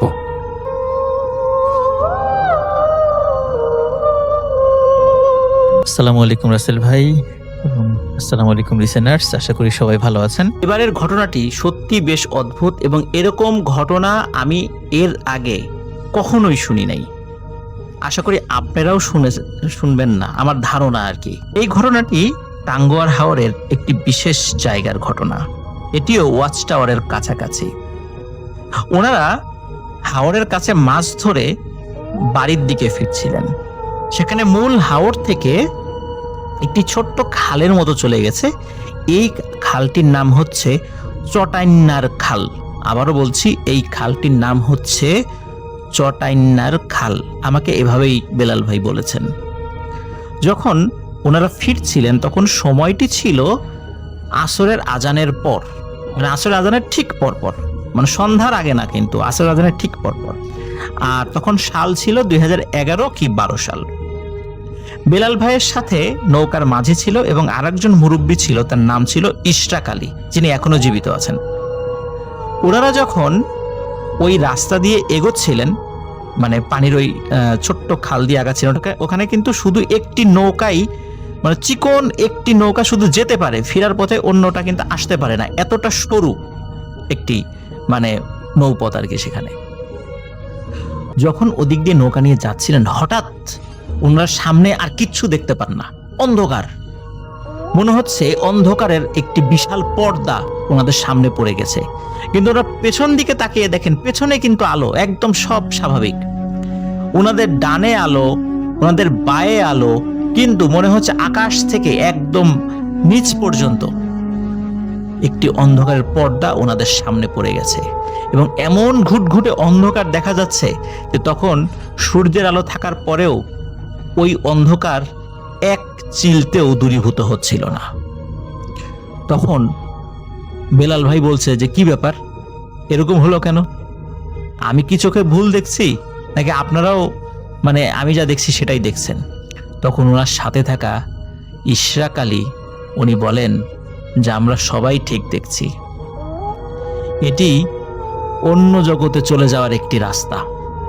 হাওরে এইরকম অন্ধকারের পর্দা হঠাৎ হঠাৎ পড়ে এবং এটি রাতেও পড়তে পারে, দিনেও পড়তে পারে। দিনের বেলা খুব অল্প সংখ্যক লোকের সামনেই এই পর্দা পড়েছে।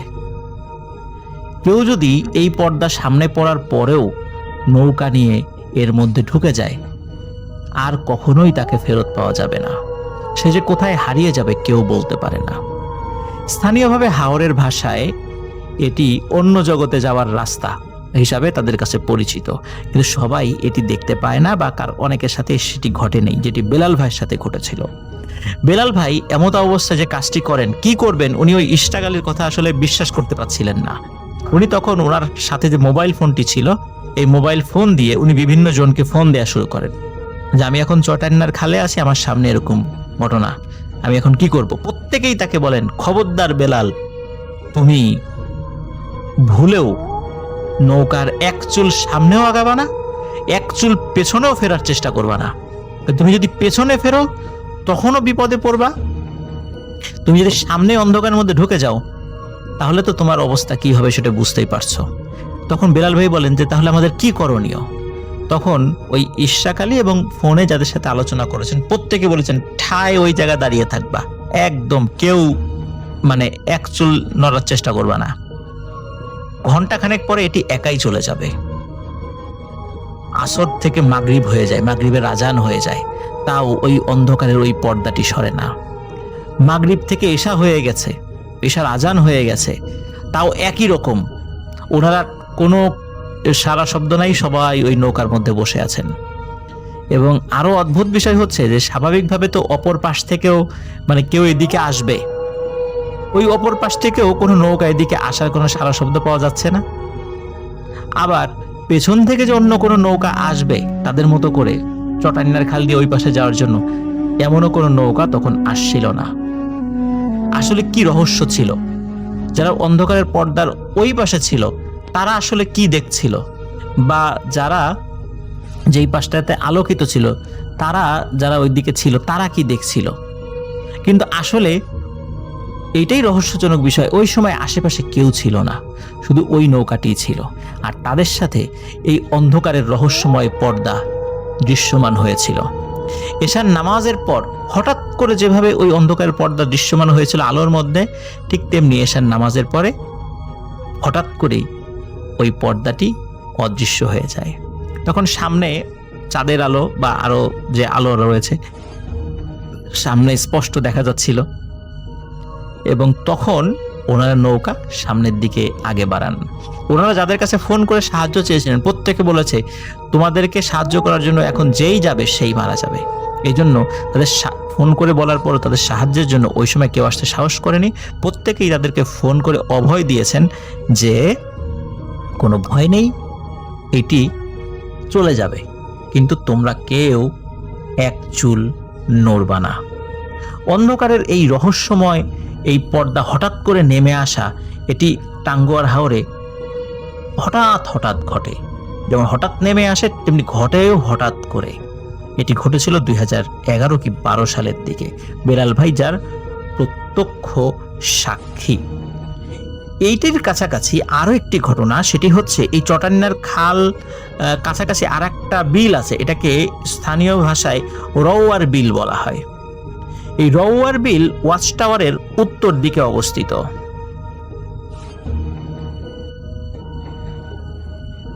এই চটান্নার বিলে অদ্ভুত একটি ঘটনা ঘটেছিল, যেটি বেলাল ভাই আমাকে বলেছেন। এটিও খুব বেশি দিন আগের না, 7-8 বছর আগের ঘটনা। ঘটনাটি যার সঙ্গে ঘটেছে তিনি একজন অত্র এলাকার একজন রিনাউন্ড পার্সন, সঙ্গত কারণে তার নামটি বলতে নিষেধ করেছেন, তিনি যদিও আমাদেরকে বলেছেন। তো উনি খুবই ভদ্র একজন মানুষ এবং খুব সাদাসিধা একজন মানুষ। ওনার আর্থিক অবস্থাও বেশ ভালো। উনি স্টিল দিয়ে বেশ বড় আকৃতির একটি নৌকা তৈরি করেছিলেন।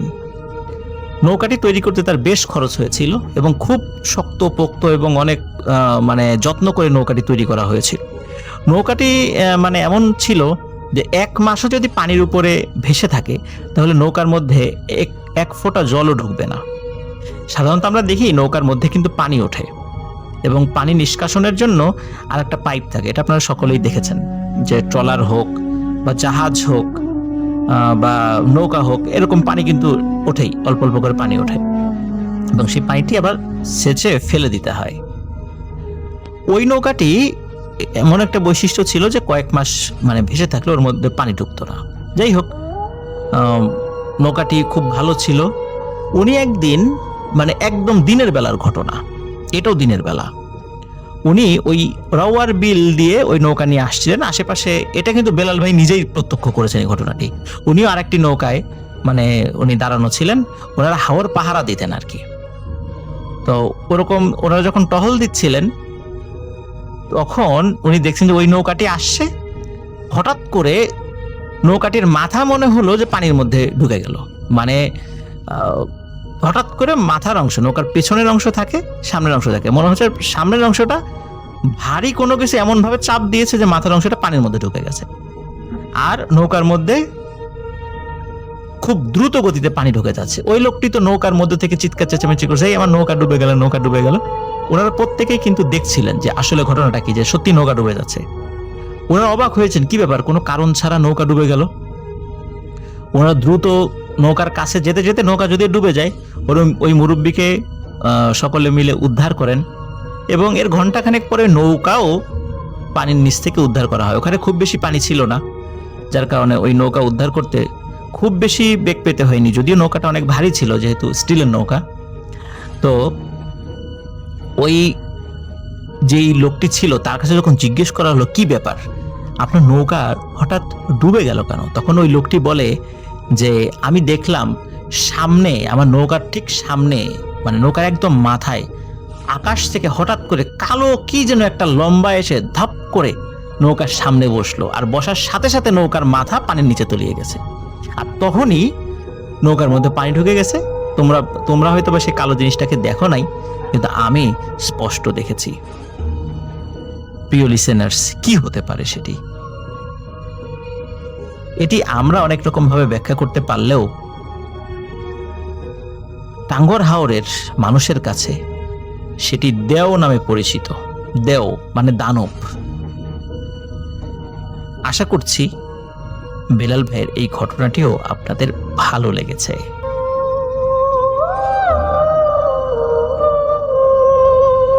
আসসালামু আলাইকুম রাসেল ভাই, আমি একটু পরিচয় দিই কারণ অনেক লিসেনার্স নতুন নতুন এসেছে। আমার নাম ডক্টর আলী। তো আজকে যে ঘটনাটা নিয়ে আসছি, মাসুদ হোসেন এবং তার পরিবারের ঢাকার স্থায়ী বাসিন্দা। তার পরিবার এবং তিনি একটাই ফ্ল্যাটে বসবাস করতেন।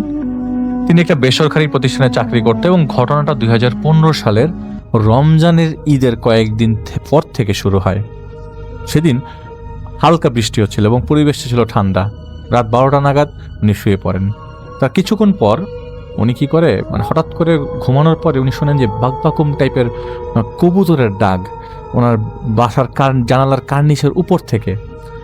এটা আগে কখনো তিনি পান নাই। বিরক্তিকর ছিল না কবুতরের ডাক রাতের বেলা, হতে পারে অন্য জায়গা থেকে কোনো কবুতর উড়ে এসে সেখানে বাকবাকুম শুরু করেছে। তিনি 7-5 না ভেবেই ক্লান্ত ছিলেন, ঘুমিয়ে পড়েন। রাতে ওনার ঘুম বারবার নষ্ট হচ্ছিল।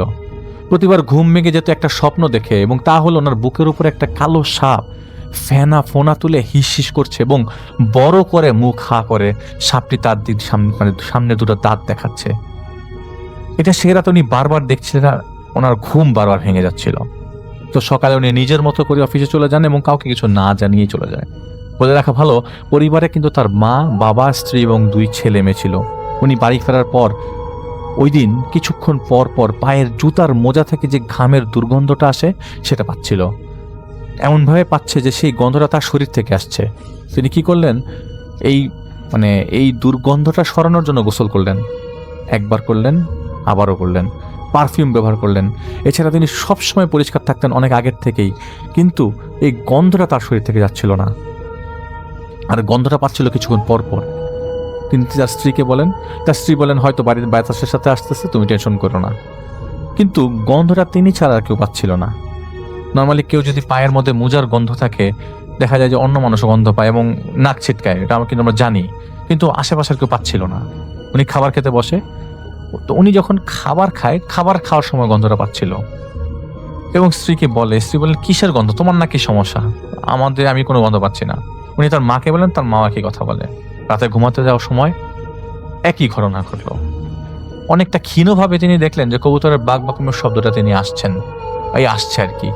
ঘুমিয়ে যাওয়ার পর সে একই স্বপ্ন, কালো একটা সাপ বুকের উপর ফেনা তুলে বসে আছে এবং হিস হিস করছে এবং তার 2টা দাঁত দেখাচ্ছে, বড় বড় 2টা দাঁত। রাতে বারবার এইভাবে ওনার ঘুম ভাঙছিল। ঘুম ভাঙার পর সেই কবুতরের ডাক ডাক বা বাকবাকুম শব্দ শুনেই যাচ্ছে, কিন্তু রাতের মতো করে ক্ষীণভাবে। এতে উনি প্রচণ্ড বিরক্ত হলেন, কারণ 2 রাত ধরে তিনি ঘুমাতে পারছিলেন না। সকালে তিনি নাস্তা খেয়েই অফিসে চলে যান, কিন্তু অফিসে কাজের মধ্যে মন বসছে না। তিনি অনুভব করছিলেন তার শরীর থেকে গরম ভাব বেরোচ্ছে। উনি হাত মুখ ধুলেন, এসি চলছিল, তার সেই গরম ভাবটা দূর হচ্ছিল না। উনি ভাবলেন যেহেতু 2 দিন তিনি সমস্যায় ভুগছে, হয়তো ভেতরে ভেতরে জ্বর ছিল, আজ হয়তো জ্বরটা চলে যাচ্ছে দেখেই ঘামছে বা গরম লাগছে। চিন্তা করলেন উনি বাসায় চলে যাবেন আজ লাঞ্চের পরপরই। জোহরের আজানের চারদিক থেকে যখন শুরু হয়, তখন তার পুরো শরীর ঝিনঝিন করতে শুরু করে দেয়, যেটা ছিল তীব্র আজানের সাথে সাথেই, যার কারণে উনি ফ্লোরে পড়ে যায় এবং যন্ত্রণার মতো কাতরাতে থাকেন। তা দেখে ওনার কলিগরা ওনাকে হাসপাতালে নিয়ে যায়। আজান শেষ হওয়ার পরপরই সে ঝিনঝিনটা চলে যায়। হাসপাতালে পরিবার আসে, এর মধ্যে আসরের আজানও পড়ে যায়। আসরের আজান যখন 4টার দিকে ধেয়ে আসছিল, ঝিনঝিনটা আরও বেড়ে যায়। ওই সময় ওই মুহূর্তে রুমে ডাক্তার ছিল। ডাক্তার পরীক্ষা করে দেখে কোনো সমস্যা নাই। ডাক্তার ধারণা করেন এটা প্যানিক অ্যাটাক। ওনার যেহেতু 2 রাত ঘুমাতে পারে নাই, প্যানিক অ্যাটাক হয়েছে, তিনি বেড রেস্টে থাকতে বলেন 3 দিন। ওনাকে আরও কিছু পরীক্ষা নিরীক্ষা করতে বলা হয় সমস্যাটা ধরবার জন্য। বাড়িতে আসার পর থেকেই সেই মোজার গন্ধ আবারও পেতে থাকেন এবং কবুতরের সেই ক্ষীণ শব্দের বাকবাকুম ডাক। এইবার তিনি স্বপ্ন আর কবুতরের বাকবাকুমের ডাকের কথা বাবা মা এবং স্ত্রীকে বললেন। ওনার বাবা পরদিন পাশেই তাদের পরিচিত মসজিদের এক ইমামকে ঘটনা খুলে বলেন এবং ইমাম তাকে নামাজ পড়তে বলেন এবং বলেন যে ঠিক মতো যেন নামাজ কালাম পড়ে এবং পানি পড়া দেয়। কিন্তু এতে দুর্গন্ধ তিনি যেভাবে আগের মতো পাচ্ছিলেন সেভাবেই পেয়ে যাচ্ছেন এবং প্রতিদিন রাতে 11টার পরে সেই কবুতরের বাকবাকুমের ডাক এবং সেই যখনই তিনি ঘুমাতে যান কালো সেই সাপের স্বপ্নটা তিনি বারবার দেখেন। জোহর আসরের আজানের সময় শব্দ কানা আসার সাথে সাথে তার বডি ঝিনঝিন শুরু করে দিত। এই ঝিনঝিন হাত থেকে বাঁচতে উনি কানের মধ্যে বালিশ চেপে রাখতেন, মুখের মধ্যে সবটা চলে যায়, কিন্তু এই প্রবলেম আর কোনোভাবেই যাচ্ছিল না। ডাক্তাররা বিশদ পরীক্ষা নিরীক্ষা করে দেখেন কোনো সমস্যাই নাই, ওনার দুর্বলতা আছে। কিন্তু এই 1 সপ্তাহ তার সমস্যা প্রকট হয়ে ওঠে। ঠিকমতো খেতে পাচ্ছিল না এবং এই নির্ঘুম থাকবার কারণে ওনার শরীর আরও দুর্বল হতে থাকে। চিকিৎসা চলছিল কিন্তু কোনোভাবে উন্নতি হচ্ছিল না। ইভেন কন্ডিশনটা স্টেবলও ছিল না। তার মা বাবা এবং স্ত্রী তাকে বুঝায়, বলে এটা কোনো সমস্যা না, এটা ডাক্তারি সমস্যা না, এই সমস্যার জন্য হয়তো আমাদের অন্য কোনো রাস্তা অবলম্বন করতে হবে। তার বাবা তাদের পরিচিত এক পীরের কাছে যায়, ছেলের সমস্যা খুলে বলেন এবং পীর বলে যে তোমার ছেলেকে কোনো সাধারণ বা অসাধারণ জিনে ধরে নাই, মনে করো কোন একটা শক্তিশালী রাগী জিনকে কেউ পাঠিয়েছে। কেননা আজান শুনলে কষ্ট হয় খারাপ জিনদের, আর রাতে সে লুকাতে পারে আজানের সময়, কিন্তু দিনে হয়তো সে লুকাতে পারে না, তাই সে কষ্ট পায়। সেই সময় তোমার ছেলে কষ্ট পায়। উনি বলেন আমি আসবো কিছুদিন পর তোমাদের বাড়িতে। তো সেই পীর বলতেছে তুমি তোমার ছেলেকে ইবাদত করতে বলো। এই ঘটনা শুরু হওয়া থেকে শেষ পর্যন্ত উনি নামাজে দাঁড়ালে উনি ভুলে যেতেন কি করতে হবে। যেদিন থেকে শুরু হয় সেদিন এখন পর্যন্ত আর কি, নামাজে দাঁড়ালে উনি ভুলে যেতেন কি করতে হবে। ছানা ভুলে যেতেন, সূরা ভুলে যেতেন, এমনকি 10 থেকে 15 মিনিট আল্লাহু আকবার বলে দাঁড়িয়ে থাকতো। নিজে নিজে কান্না করতেন এবং সাহায্য যেতেন আল্লাহর কাছে। কিন্তু ওই দুয়ার মধ্যে যেমন আমরা মুনাজাতের মধ্যে দোয়া পড়ি, ভুলে যাচ্ছে সে। তখন বাংলায় সে বলতেছে যে আমাকে বাঁচাও তুমি, আমার কি হচ্ছে এগুলা, কিছুই তার মনে আসতো না। এবং ইভেন এই লোক যার ঘটনা আমি বলছি, মাসুদ সাহেব, উনি এটা কিন্তু একটা ছদ্মনাম আমি ইউজ করছি, এবং মাসুদ সাহেব কিন্তু সূরা ইয়াসিন মুখস্থ পারতেন। এর মধ্যে একদিন সেভাবেই স্বপ্ন দেখে ঘুম ভেঙে যায় তার। তিনি উঠে বসেন এবং খেয়াল করে যে ঘরে কুচকুচে কালো মানুষের মতো একটা লোক দাঁড়িয়ে আছে তার ঘরের জানালার কাছে। মৃদু আলোতে বুঝতে পারলেন সেই লোকটা একটা পাখির মাথা মুচড়ে ভেঙে ফেলেন এবং মৃত্যু যন্ত্রণায় পাখিটা যেভাবে ঝানা ঝাপছায় সেভাবে ঝাপতে ঝাপতে মারা গেল। এটা দেখতে দেখতে ওনার শরীরে কাঁটা দিয়ে ওঠে, ভয় পেয়ে তিনি চিৎকার দেন। স্ত্রী পাশে ছিল, উনি উঠেই তাকে শান্ত করার চেষ্টা করেন। মা বাবা সন্তানরা সবাই চলে আসে রুমে, চিৎকার শুনেই সেই রাতটা কোনোভাবে তারা কাটিয়ে দেয়। পরের দিন ওনার বাবার সেই পরিচিত পীর আসে। ঘটনা প্রবাহ ওই পীর বাদে আরও আর কয়েকজনের কাছে তাদের যাওয়া হয়েছিল, কিন্তু কাজের কাজ কিছুই হয় না। উল্টা তারা যদি কোনো পানি পড়া দিত, সেই পানি পড়া লবণাক্ত হয়ে যেত এবং যেসব তেল পড়া বা জাতীয় যেসব জিনিসপত্র তারা পেয়েছিল কোনো ধরনের কোনোতে কাজে আসে নাই। তো পীর সাহেব আসলো রাতের বেলা, তার সাথে বেশ কজন জিন আসলো। শুরু হয় মাসুদ সাহেবের উপর যার প্রভাব আছে তাকে ডাকার প্রক্রিয়া। আল্লাহর কালাম এবং কিছু নিয়ম পালন করার এক পর্যায়ে যারা ঘরে ছিলেন সেই মুহূর্তে তারা ঘরে থাকলেন এবং তারা দেখলেন যে জানালার পর্দা স্বাভাবিকভাবেই ছিল, কিন্তু একটা মানুষ যখন পর্দা মানে সরিয়ে ঢোকে, রুমে ঢোকার যেভাবে ঢোকে ঠিক এইভাবেই পর্দাটা সরলো এবং সাথে সাথে মাসুদ সাহেব পড়ে গেল বসা অবস্থায়।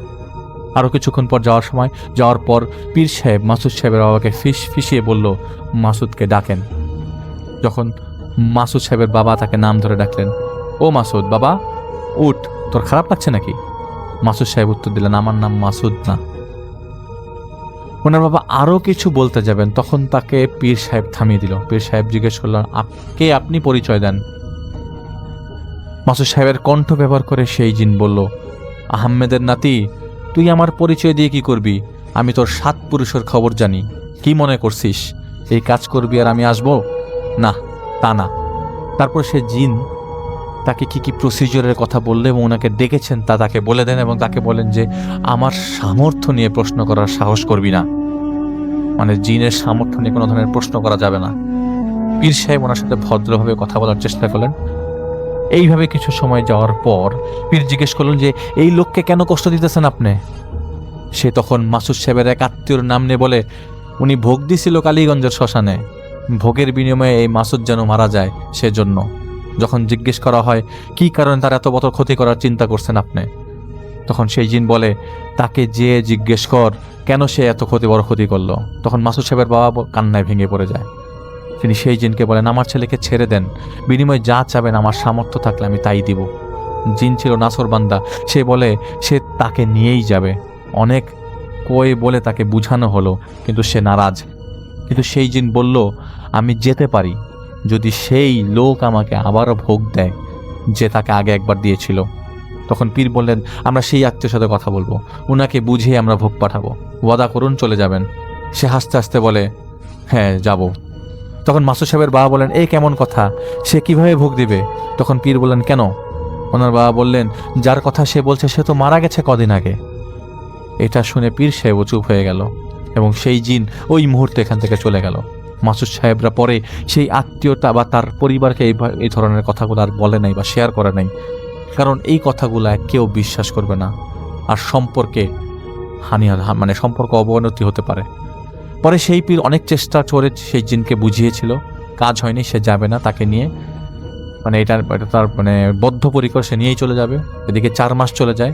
পীর সাহেব অনেক তদবির করে কিছুটা সহনশীল করতে পেরেছিল ওনার সমস্যা, কিন্তু রাতের সেই স্বপ্ন আর কবুতরের সেই খিনদাক কিন্তু শোনা যাচ্ছিল প্রতিদিন।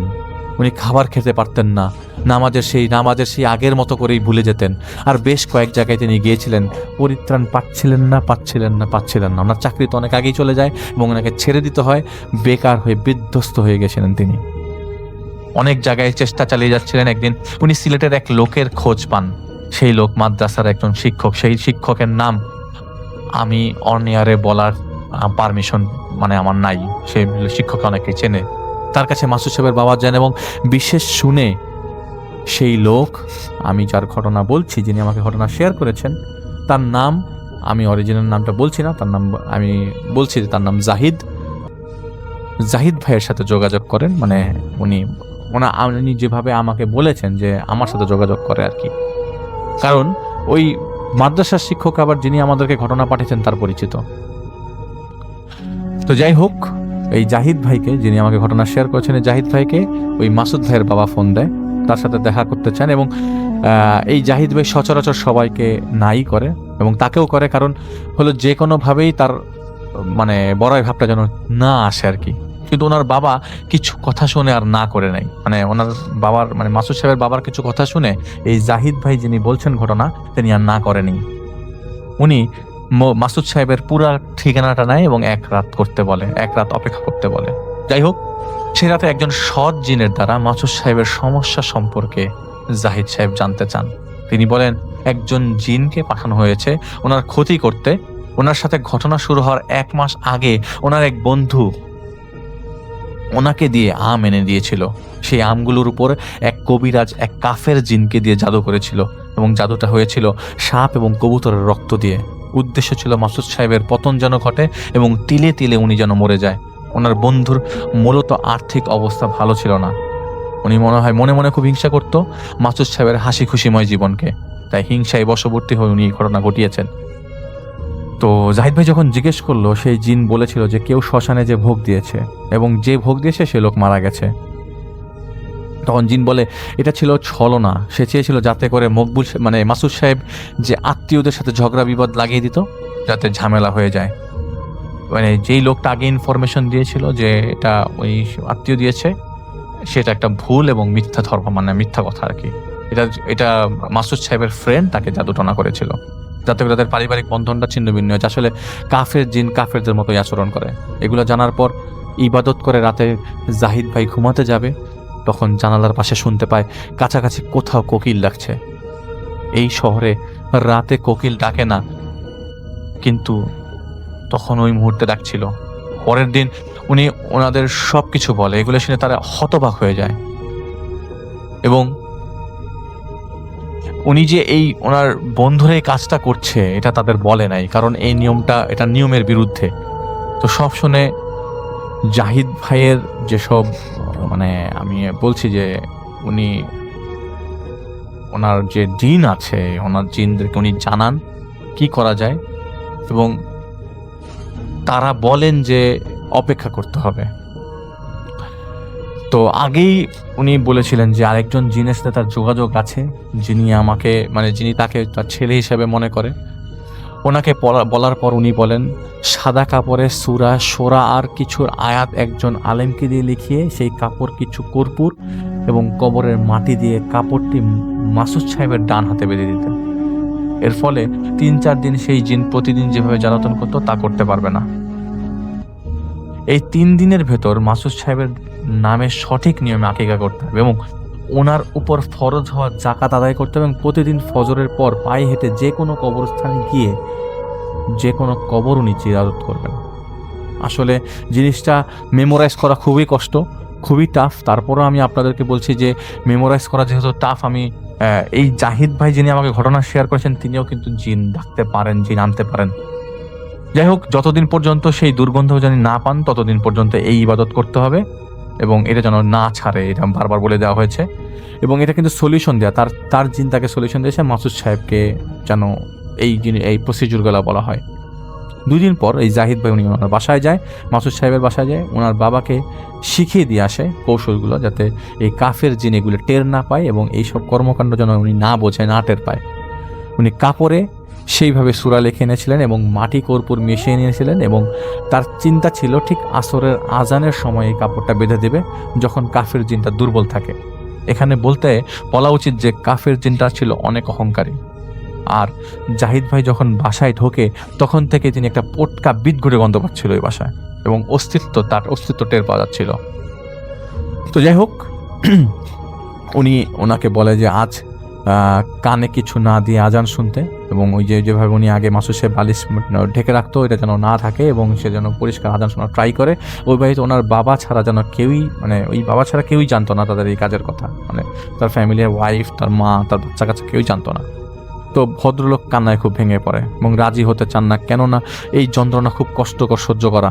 ওনার বাবা ওনাকে বোঝায় যে, মাসুদ সাহেবের বাবা বলছে যে আমি দেখতে চাইছি ওর কী অবস্থা হয়, তুই টেনশন করিস না।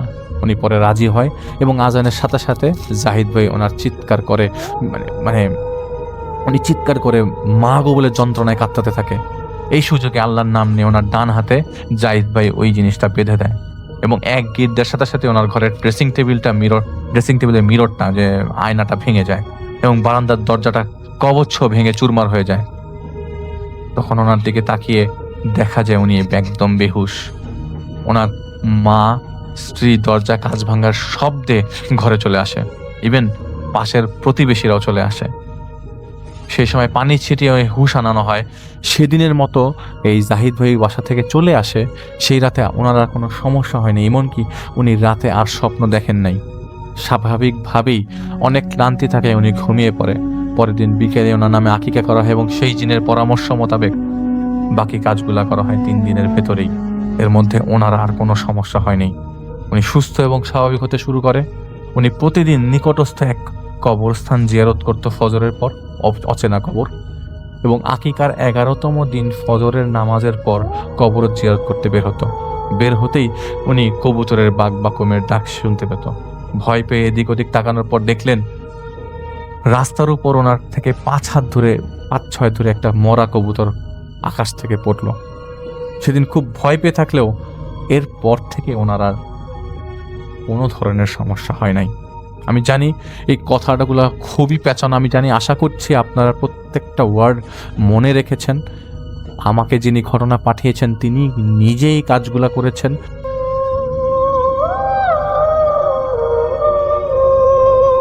এই ঘটনাটি আমাদের কাছে শেয়ার করেছেন প্রত্যয়, ঢাকার এসকাটন থেকে। আর প্রত্যয় তার ছোট মামা সাগরের সাথে ঘটা একটি ঘটনা শেয়ার করেছেন। তিনি আমাকে অনুরোধ করেছেন আমি যেন আমার মতো করে ঘটনাটা আপনাদের কাছে প্রেজেন্ট করি। আমি চলে যাচ্ছি প্রত্যয়ের ঘটনায়।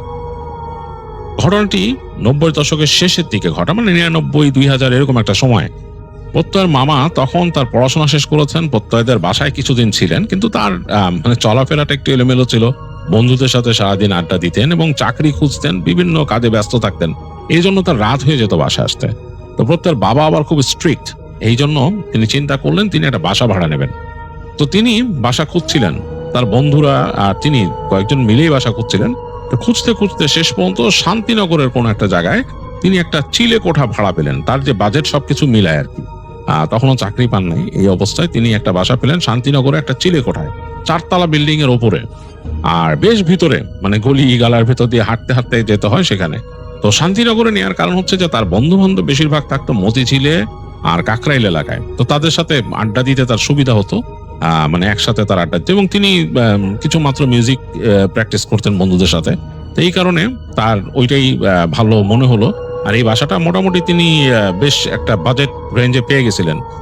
বাসা বলাটা ভুল হবে, এটা একটা চিলে কোঠা, মানে এখানে একটা রুম ছাদের উপরে করা, সাথে একটা বাথরুম আর একটা ছোট্ট কিচেনের মতো আছে। তো এটাতে হয়ে যায়, সাগর সাহেবের হয়ে যায়। তো তিনি বেশ পছন্দ করলেন, বাড়িওয়ালার সাথে কথা বললেন, বাড়িওয়ালা তার ব্যাকগ্রাউন্ড নিয়ে কথা বললো। তো তিনি বললেন যে হ্যাঁ তিনি কোন ফ্যামিলি ইত্যাদি ইত্যাদি সবকিছু পরিচয় দেওয়ার পরে বাড়িওয়ালা তাকে ভাড়া দিয়ে দিলেন। তো প্রত্যয়ের মামা বাসার অ্যাডভান্স দেওয়ার পর নিজে একটু রিলিফড হলেন মানসিকভাবে, যে তিনি এখন বাসা নিয়ে ফেলছেন। তো নিজে এখন তিনি কখন বাসায় আসলেন, কি করলেন সব নিজে বুঝবেন। বাড়িওয়ালাকে একটু বলছেন যে আমার মাঝে মাঝে বাসায় আসতে রাত হয়, কারণ বোনের বাসা খাওয়া দাওয়া করে আসবো, তো অনেক সময় রাত হয়ে যেতে পারে, আবার আমি টিউশনই করাই। তো বাড়িওয়ালা বললেন আচ্ছা ঠিক আছে, অসুবিধা নাই, আমি বলে রাখবো, দারোয়ানকে একটু বলে যাবেন যেদিন রাতে আসবেন।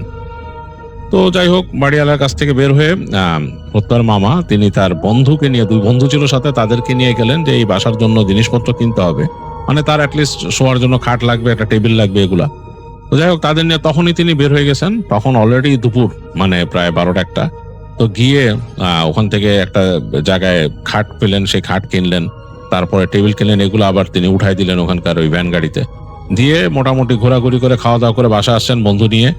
আসার পর কিছুক্ষণ ওয়েট করছেন, ওই বাসাটা দেখতেছেন আর কি। তো বন্ধুরা সিঁড়িতে উঠতে উঠতে বলতেছে প্রত্যয়ের মামালে যে দোস্ত এই বাড়ি তো বিশাল পুরান, দেখ কি অবস্থা। মানে এই 4 তলার মোটামুটি 3 তলার পর থেকে দেখা গেছে যে মানে খুব একটা আর যত্নই নেয় নেই তারা। 4 তলা মানে যে 3 তলার পর থেকেই ওই জায়গাটা কেমন, সিঁড়ি ঘর কেমন হয়ে গেছে, সিঁড়িতে মনে খুব একটা উঠে না কেউ, সিঁড়িটা বেশ নোংরা, ছাদে ওঠা সিঁড়িটা ওদিকে, আর প্লাস্টার কাইন্ড অফ মানে ড্যাম খেয়ে গেছে পুরা, আর ছাদের দরজাটা এমনি জাস্ট ভেজানো। তো উঠলো বন্ধুদের নিয়ে, দেখতেছে ছাদটা মোটামুটি ড্যাম হয়ে গেছে এবং ছাদটা বেশ বড়।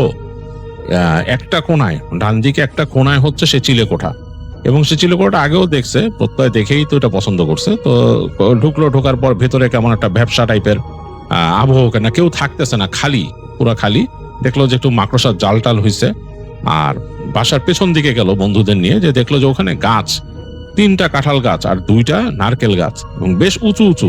কাঁঠাল গাছের বেশ অংশগুলো ছাদের উপর এসে পড়ছে, নারকেল গাছগুলো এখানে এসে গেছে। নারকেল গাছগুলো ওই 4 তলার ছাদ ছাড়া উঠে গেছে বেশ উপরে, কেমন জানি ঝোপালো টাইপের, নারকেলও ধরে আছে। তো বন্ধুরা বললো আরে এখানে দাঁড়াবি, দাঁড়ায় নারকেল পাড়বি আর খাবি, বেড়া কি চিন্তা, অসুবিধা নেই, আর আমরা কেউ আইলে আড্ডা দেবো এখানে বসে। তো বন্ধুদের বললো আচ্ছা দেখা যাক, দেখ কি অবস্থা। বলে কি দোস্ত কেমন জানি ছাদটা একটু কেমন জানি মনে হয় যে কেমন ভুতুড়ে টাইপের। তো তখন সাগর তিনিও মনে করলেন যে জায়গাটা জানি একটু কেমন, তার কাছে একটু গা কাটা দেওয়া লাগলো। তার বন্ধু বললো যে রাত্রেবেলা তোর ভয় লাগলো না তো একা থাকতে? খারে বেটা রাইতে আর কি, আমি তো আইসা ঘুমামো রাত্রে, আর কি চিন্তা, অসুবিধা নাই। তো যাই হোক, তারা ওখানে কিছুক্ষণ গল্প গুজব করতে করতে একসময় তাদের ওই মানুষ নিয়ে আসলো খাটটাট, ওগুলা নিয়ে বাসায় 3 বন্ধু মিলে সেট আপ করলেন, করার পর সবকিছু গোছায় দিলেন, পরিষ্কার পরিচ্ছন্ন করলেন বন্ধুরা মিলে। তো মোটামুটি একটা থাকার এনভায়রনমেন্ট তৈরি হলো। হওয়ার পর তিনি বের হয়ে গেলেন বন্ধুদের নিয়ে, যে তাদের মতো ওই যে খাওয়া দাওয়া ঘোরাফেরা তাদের আড্ডা সবকিছু করলেন। করতে করতে রাত হয়ে গেছে। তার মামা মাঝে মাঝে ওই তাদের ফ্রেন্ডদের একটা ব্যান্ড ছিল, সেখানে গান গাইতেন আর কি। তো ওইখানেও গেছিলেন। তখন তো ফিরতে ফিরতে রাত হয়ে গেছে, বেশ রাত। তিনি আর তার এক বন্ধু আসতেছিলেন। তো তারা পুরান ঢাকার এক জায়গায় বসে রাত্রেবেলা খাওয়া দাওয়া করলেন হোটেলে। খেয়ে তিনি বাসার দিকে আসা শুরু করলেন। তো এইদিকে তো আর রাত্রেবেলা আসেন নাই, পুরা শুনশান রাস্তা, নীরব হয়ে গেছে রাত্রেবেলা। রিক্সা যখন ঢুকলো শান্তিনগরে, যে গলি দিয়ে আসতেছেন ওই গলিও মানে একদম নীরব, মানে খাখা করতেছে। রাত্রে আর কোনো রিক্সা বা কিচ্ছু নাই। তো ওইভাবে ঘুরতে ঘুরতে ওই বাসার সামনে আসলো। ওনার একটু চিনতে কষ্ট হচ্ছিল, একটা এরকম গলি দিয়ে সোজা আসতে হয়। তো ওদের গলির মাথায় এসে যখন রিক্সা থেকে তিনি নামলেন, দেখতেছেন কেমন জানি একটা মানে পরিবেশ, মানে মনে হইতেছে যে একদম গ্রামের ভেতরে যেরকম থাকে সেরকম, ঝিঝি পোকা ডাকতেছে এরকম। যাই হোক, রিক্সাওয়ালাকে তিনি বিদায় দিলেন। তো রিক্সাওয়ালা চলে গেল। তো রিক্সাওয়ালা যখন চলে গেল, সাগরের কাছে মনে হচ্ছে যে তিনি সম্পূর্ণ একাই জায়গায়। তো গেটের সামনে দাঁড়ায় ছিলেন। তো গেটের কাছে গেলেন, গিয়ে তিনি গেটটা হালকা করে নক করলেন। টক টক টক টক করে, লোহার গেট, এরকম 2 পাল্লার একটা গেট, ঠক টক করে নক করলেন। দেখলেন কোনো সাড়া শব্দ নাই, বাট তার এই নকটা অনেক জোরে মনে হলো। তো সাগর একটু মানে অস্বস্তিতে পড়ছেন। তিনি আস্তে করে তাকায়, তার হাতে ঘড়ি ছিল, ঘড়ির দিকে তাকাইলেন। তাকায় ভালো মতন দেখতেছেন রেডিয়ামের কাঁটাটা ভালো মতো বোঝা হচ্ছে না রাত্রে। এরপর তিনি খেয়াল করলেন যে প্রায় 1টা বাজে। চিন্তা করলেন, হায় রে, বাড়িওয়ালা কি মনে করবে, প্রথম দিনই আমি 1টার সময় বাড়ি ফিরতেছি। তো এই দরজাটা আবার নক করবেন কিনা চিন্তা করতেছেন। তো এই সময় দেখলেন দরজার ওই পাশে হাঁটে আসার শব্দ হচ্ছে। হ্যাঁ, কেউ একজন হেঁটে আসতেছে, স্যান্ডেলের শব্দ, থপ থপ থপ থপ করে হেঁটে আসতেছে। তো সাগর খুব লজ্জিত বোধ করতেছে আর কি। তো এসে ওই লোকটা দরজা খুললো, ঘটাং করে দরজা খুললো, খুলে এরকম মানে একটা পকেট গেটের মতো আর কি খুলে দিল। তো খোলার পর সাগর ঢুকলো। ঢোকার পর দেখলো যে এই দারোয়ান যেই নিচে থাকে খুব বিরক্ত, সে খুব বিরক্ত। সে বলছে, আপনি এত রাইতে আসছেন কেন? সাগর বলতেছে, আসলে প্রথম দিন তো, আমার একটু ওই যে মুভ করছি সব গুছাইতে সমস্যা হয়েছে, আত্মীয় স্বজনের সাথে দেখা করে আসলাম, এর জন্য। এরকম রাত করেন না, এই বাড়িতে রাইতে এলে কিন্তু বিপদে পড়বেন। তো তখন সাগর বলল, কি বিপদে পড়বো রাতের বেলা? আমি তো বাড়িওয়ালাকে বলছি যে আমার আসতে একটু রাত হবে, তাই বলে এত রাইত? ওই লোকটা বলতেছে আর কি, দারোয়ান, এত রাইত আমি কয়টা বাজে দেখছেন? নিজেই ডরাইবেন, আমি কি করবো বলে দারোয়ান হেরে গেল। তো সাগর দেখলো যে ওই নিচে ওই বিল্ডিং এ ঢোকার জন্য আবার একটা কেচি গেট আছে, এরকম কলাপসিবল গেট, যেরকম কেচি, ওই কেচি গেটটা খুলে দারোয়ান বেরিয়েছে। তো উনি ঢুকে গেলেন। দারোয়ান নিচে সিঁড়িঘরের নিচে বাতি জ্বালা রাখছে, ওইখানেই তার চৌকি আর কি। তো সাগর ঢুকলেন, ঢুকে দেখলেন নিচে ওই বাতি জ্বালাইছে, ওই আলোতে পুরো জায়গাটা আলোকিত। সে ওঠা শুরু করলো উপর দিকে। তো উঠে দোতলায় দেখতেছে, ওইখানে দোতলায় বাড়িওয়ালা থাকে। বাড়িওয়ালার বাসার সামনে একটা বাতি জ্বলতেছে আর কি। তো ওই দরজার সামনে যে যাওয়ার সময় সাগর খুব সংকুচিত বোধ করলো আর কি, লজ্জা বোধ করলো যে যদি কোনো মতে এখন বাড়িওয়ালা দরজাটা খুলে, যে এত রাত্রেবেলা আপনি প্রথম দিনই, তো তার কাছে খুব মানে লজ্জাবোধ লাগলো। এবং আস্তে আস্তে খুব সন্তর্পণে ওদিক দিয়ে উঠলো। উঠে সে এরকম উঠতেছে। তো 3য় তলায় যে দেখলো বাতি নাই, মানে 3য় তলাতে উঠতেছে, তখন দেখলো আলো নাই উপরে, মানে ওই বাসার মানুষ 3 তলায় যারা থাকে তারা বাতি নিভাই দিছে। তো একটু অস্বস্তিকর অবস্থা, কারণ বাতি না থাকলে তো মানে কিছু দেখা যায় না। তো 2 তলার আলো যতটুকু উঠতেছে সেটাতে ওই 2 তলার উপরের ল্যান্ডিং দেখা যায়, বা হালকা আলোকিত হয়ে আছে 3 তলার ওই জায়গাটা, কিন্তু বেশ একটু অন্যরকম, মানে অন্ধকার আর কি। তো যাই হোক, সাগর উঠে গেছে ওইখানে। উঠে যে সে 3 তলা ঘুরে 4 তলায় দেখে একদম আলো নাই, মানে একদম মানে অন্ধকার ওই জায়গাটা। যেহেতু দোতার আলো 3 তলা পর্যন্ত উঠছে, 3 তলার থেকে আর কোনো আলো নাই। তো সাগর এবার ওই রেলিংটা ধরে আস্তে আস্তে উঠতেছে, মানে এবং রেলিংও যে খুব সুবিধার তা না, ওইটা মানে লোহার রেলিং, কিন্তু ওইটা রং অনেক জায়গায় নাই, কেমন জানি। তো আস্তে আস্তে উঠতেছে সাগর, পা দিয়ে দিয়ে, মানে যাতে আবার মানে পড়ে টড়ে না যায় বা আছাড় না খায়, যেহেতু অন্ধকার, মানে পুরো অন্ধকার, ঘুরঘুরটি অন্ধকার। 3 তলার পরে উপরের আলো একটু নামতেছে, উপর থেকে ওই যে সিঁড়িঘরের মনে হয় দরজাটা মনে ফাঁক করা, সেই যে ছাদের আলো, সেইটা ওইখান থেকে হালকা আলো ওইখানে এসে পড়তেছে এরকম, মানে এই অন্ধকারের মধ্যে খুব সামান্য আলোকিত হচ্ছে 3 তলার পরে। তো আস্তে আস্তে 3 তলাটাও পার হয়েছে সাগর। 3 তলার যে ফার্স্ট ল্যান্ডিংটা সিঁড়ি, সেখানে যখন সে উঠছে, তখন তার জানি বুকের মধ্যে কেমন একটা কামড় দিল, মানে বুকের ভেতরে কেমন যেন একটা ধক করে উঠছে। তার মনে হচ্ছে যে 4 তলার যে ল্যান্ডিংটা, মানে বাসার যে ফ্ল্যাটের সামনের জায়গাটা, মনে হচ্ছে ওইখানে কেউ একজন আছে। মানে সে একদম বোধ করতেছে কোনো একজন ওখানে দাঁড়ায় আছেন, তার মানে অস্তিত্ব তিনি টের পাচ্ছেন সাগর, কিন্তু কাউকে দেখা যাচ্ছে না, অন্ধকারে দেখা যাওয়ার কথাও না, মানে অবয়বও বোঝা যাচ্ছে না, কিন্তু সাগর বুঝতেছে কেউ একজন আছে। এটা তার কাছে একটা খুব বাজে ফিল হইলো। এখন সে উঠে যে এই ল্যান্ডিং থেকে 4 তলা উঠে যাবে, এই কয়টা সিঁড়ি, এটা সে পারতেছে না, তার কারণে ভয় লাগতেছে এই ল্যান্ডিং এর মধ্যে দাঁড়ায়। তখন সে তার বন্ধুর কথা মনে পড়লো, কি রে তুই এখানে থাকবি কেমনে, তুই ভয় পাবি না? তো চিন্তা করলো সাগরের এমন একটা অবস্থা এসে ডিলেমা, সে উপর উঠতেও সাহস পাচ্ছে না, আবার নিচে নেমে যেও সে কাকে বলবে সেটা বুঝতে পারতেছে না, যে সে যে কাউকে বলবে, এখন তো এত রাত, কোথাও যাওয়া সম্ভব না। তো খুব ডিলেমার মধ্যে পড়ে সে একসময় চিন্তা করলো, কি আছে উপরে, উঠি আমি। এটা মানে কি, মানে ভূত প্রেতের ভয় পাইতেছি, এই চিন্তা করে করে সে আস্তে আস্তে একটা একটা করে স্টেপ নিয়ে উঠতেছে, একটা একটা স্টেপ নিয়ে উঠতেছে। তার কাছে মনে হচ্ছে কি একজন ঠিকই ওখানে দাঁড়ায় আছে।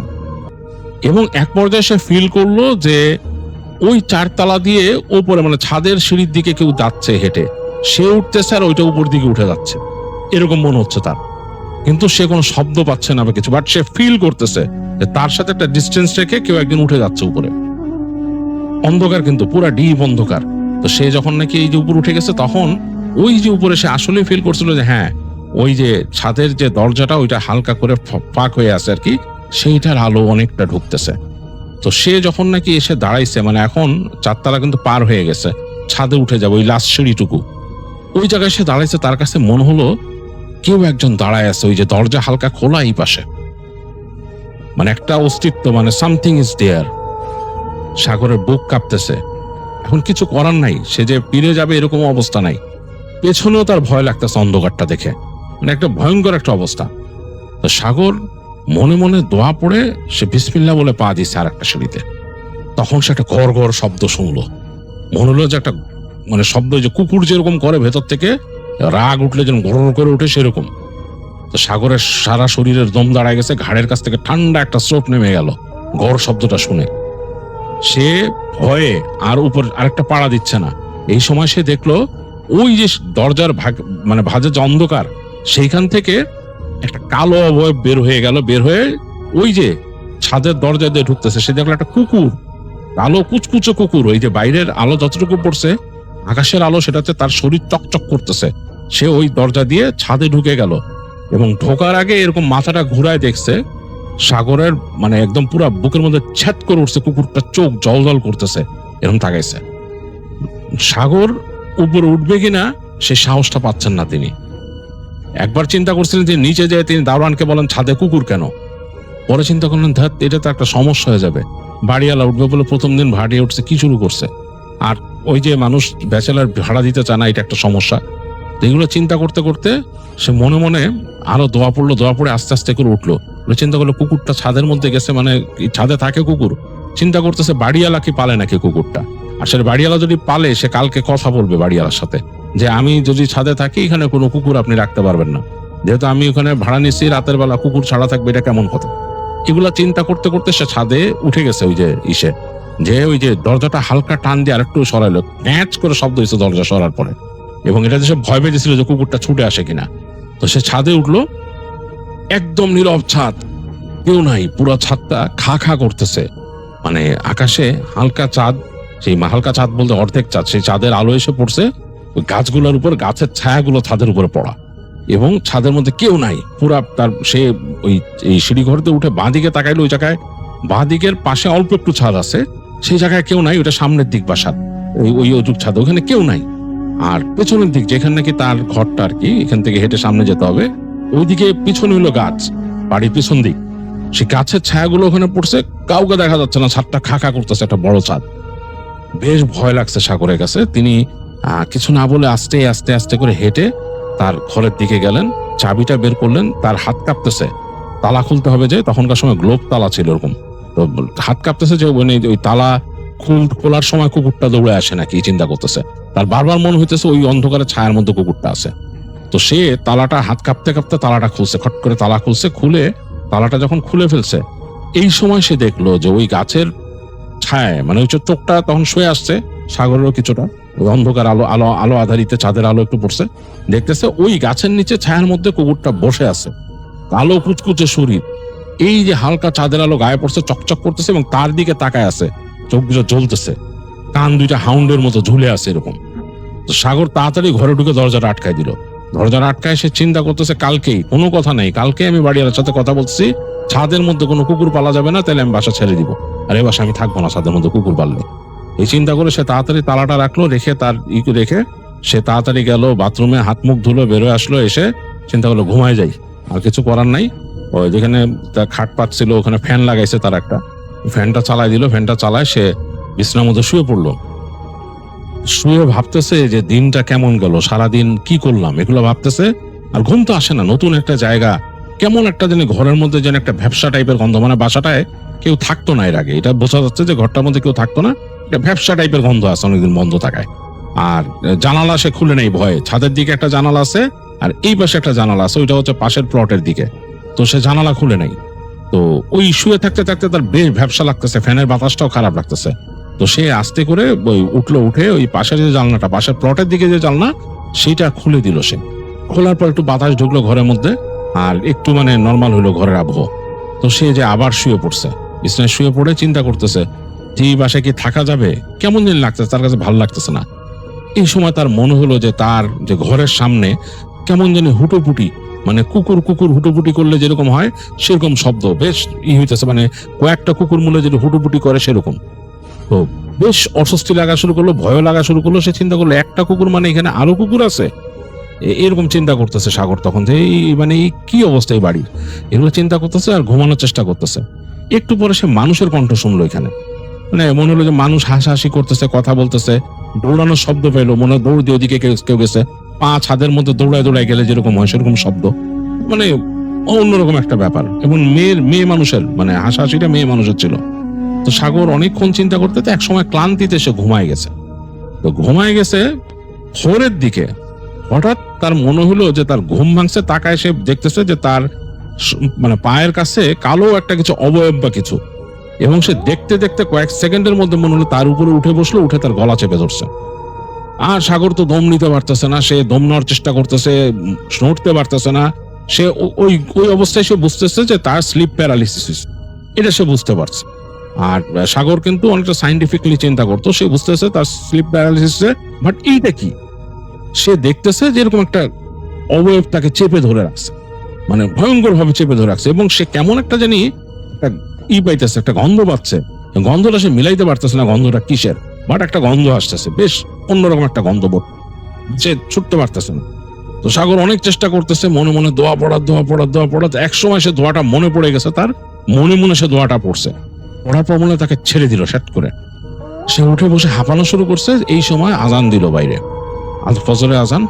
তো সাগর উঠে বসে বাতি জ্বালাইলো, বাতি জ্বালায় চিন্তা করলো যে না, আমি তো অনেকদিন ধরে ফজরের নামাজ পড়ি না, আজকে পড়ে নেই, যেহেতু উঠে গেছে এরকম ভয়ও লাগতেছে, বুকটা ধুক ধুক ধুক ধুক করতেছে, কেন জানি ভয় লাগতেছে খুব। তো সে উঠে ওখানে ফজরের নামাজ পড়লো, এবং পড়ার সময় একটু তিলাওয়াত করে পড়লো, জোরে জোরে সাউন্ড করে নামাজ পড়লো। নামাজ পড়ার পর মনটা একটু শান্ত হয়েছে। তো তারপর তার মনে হলো যে আমি একটু ঘুমাই, আবার দোয়া পড়ে শুয়ে পড়লো। এবার সে ঘুমাইছে, বেশ বেলা করে তার ঘুম ভাঙছে দুপুরে, বেশ তখন ঘরটা গরম হয়ে গেছে একদম, উপরে ছাদটা টিনের, তো টিনের চাল, বেশ গরম নামতেছে। তো সাগর উঠলো, উঠে হাত মুখ দিয়ে ফ্রেশ হলো এবং চিন্তা করলো যে আমি এখন যে কথা বলবো।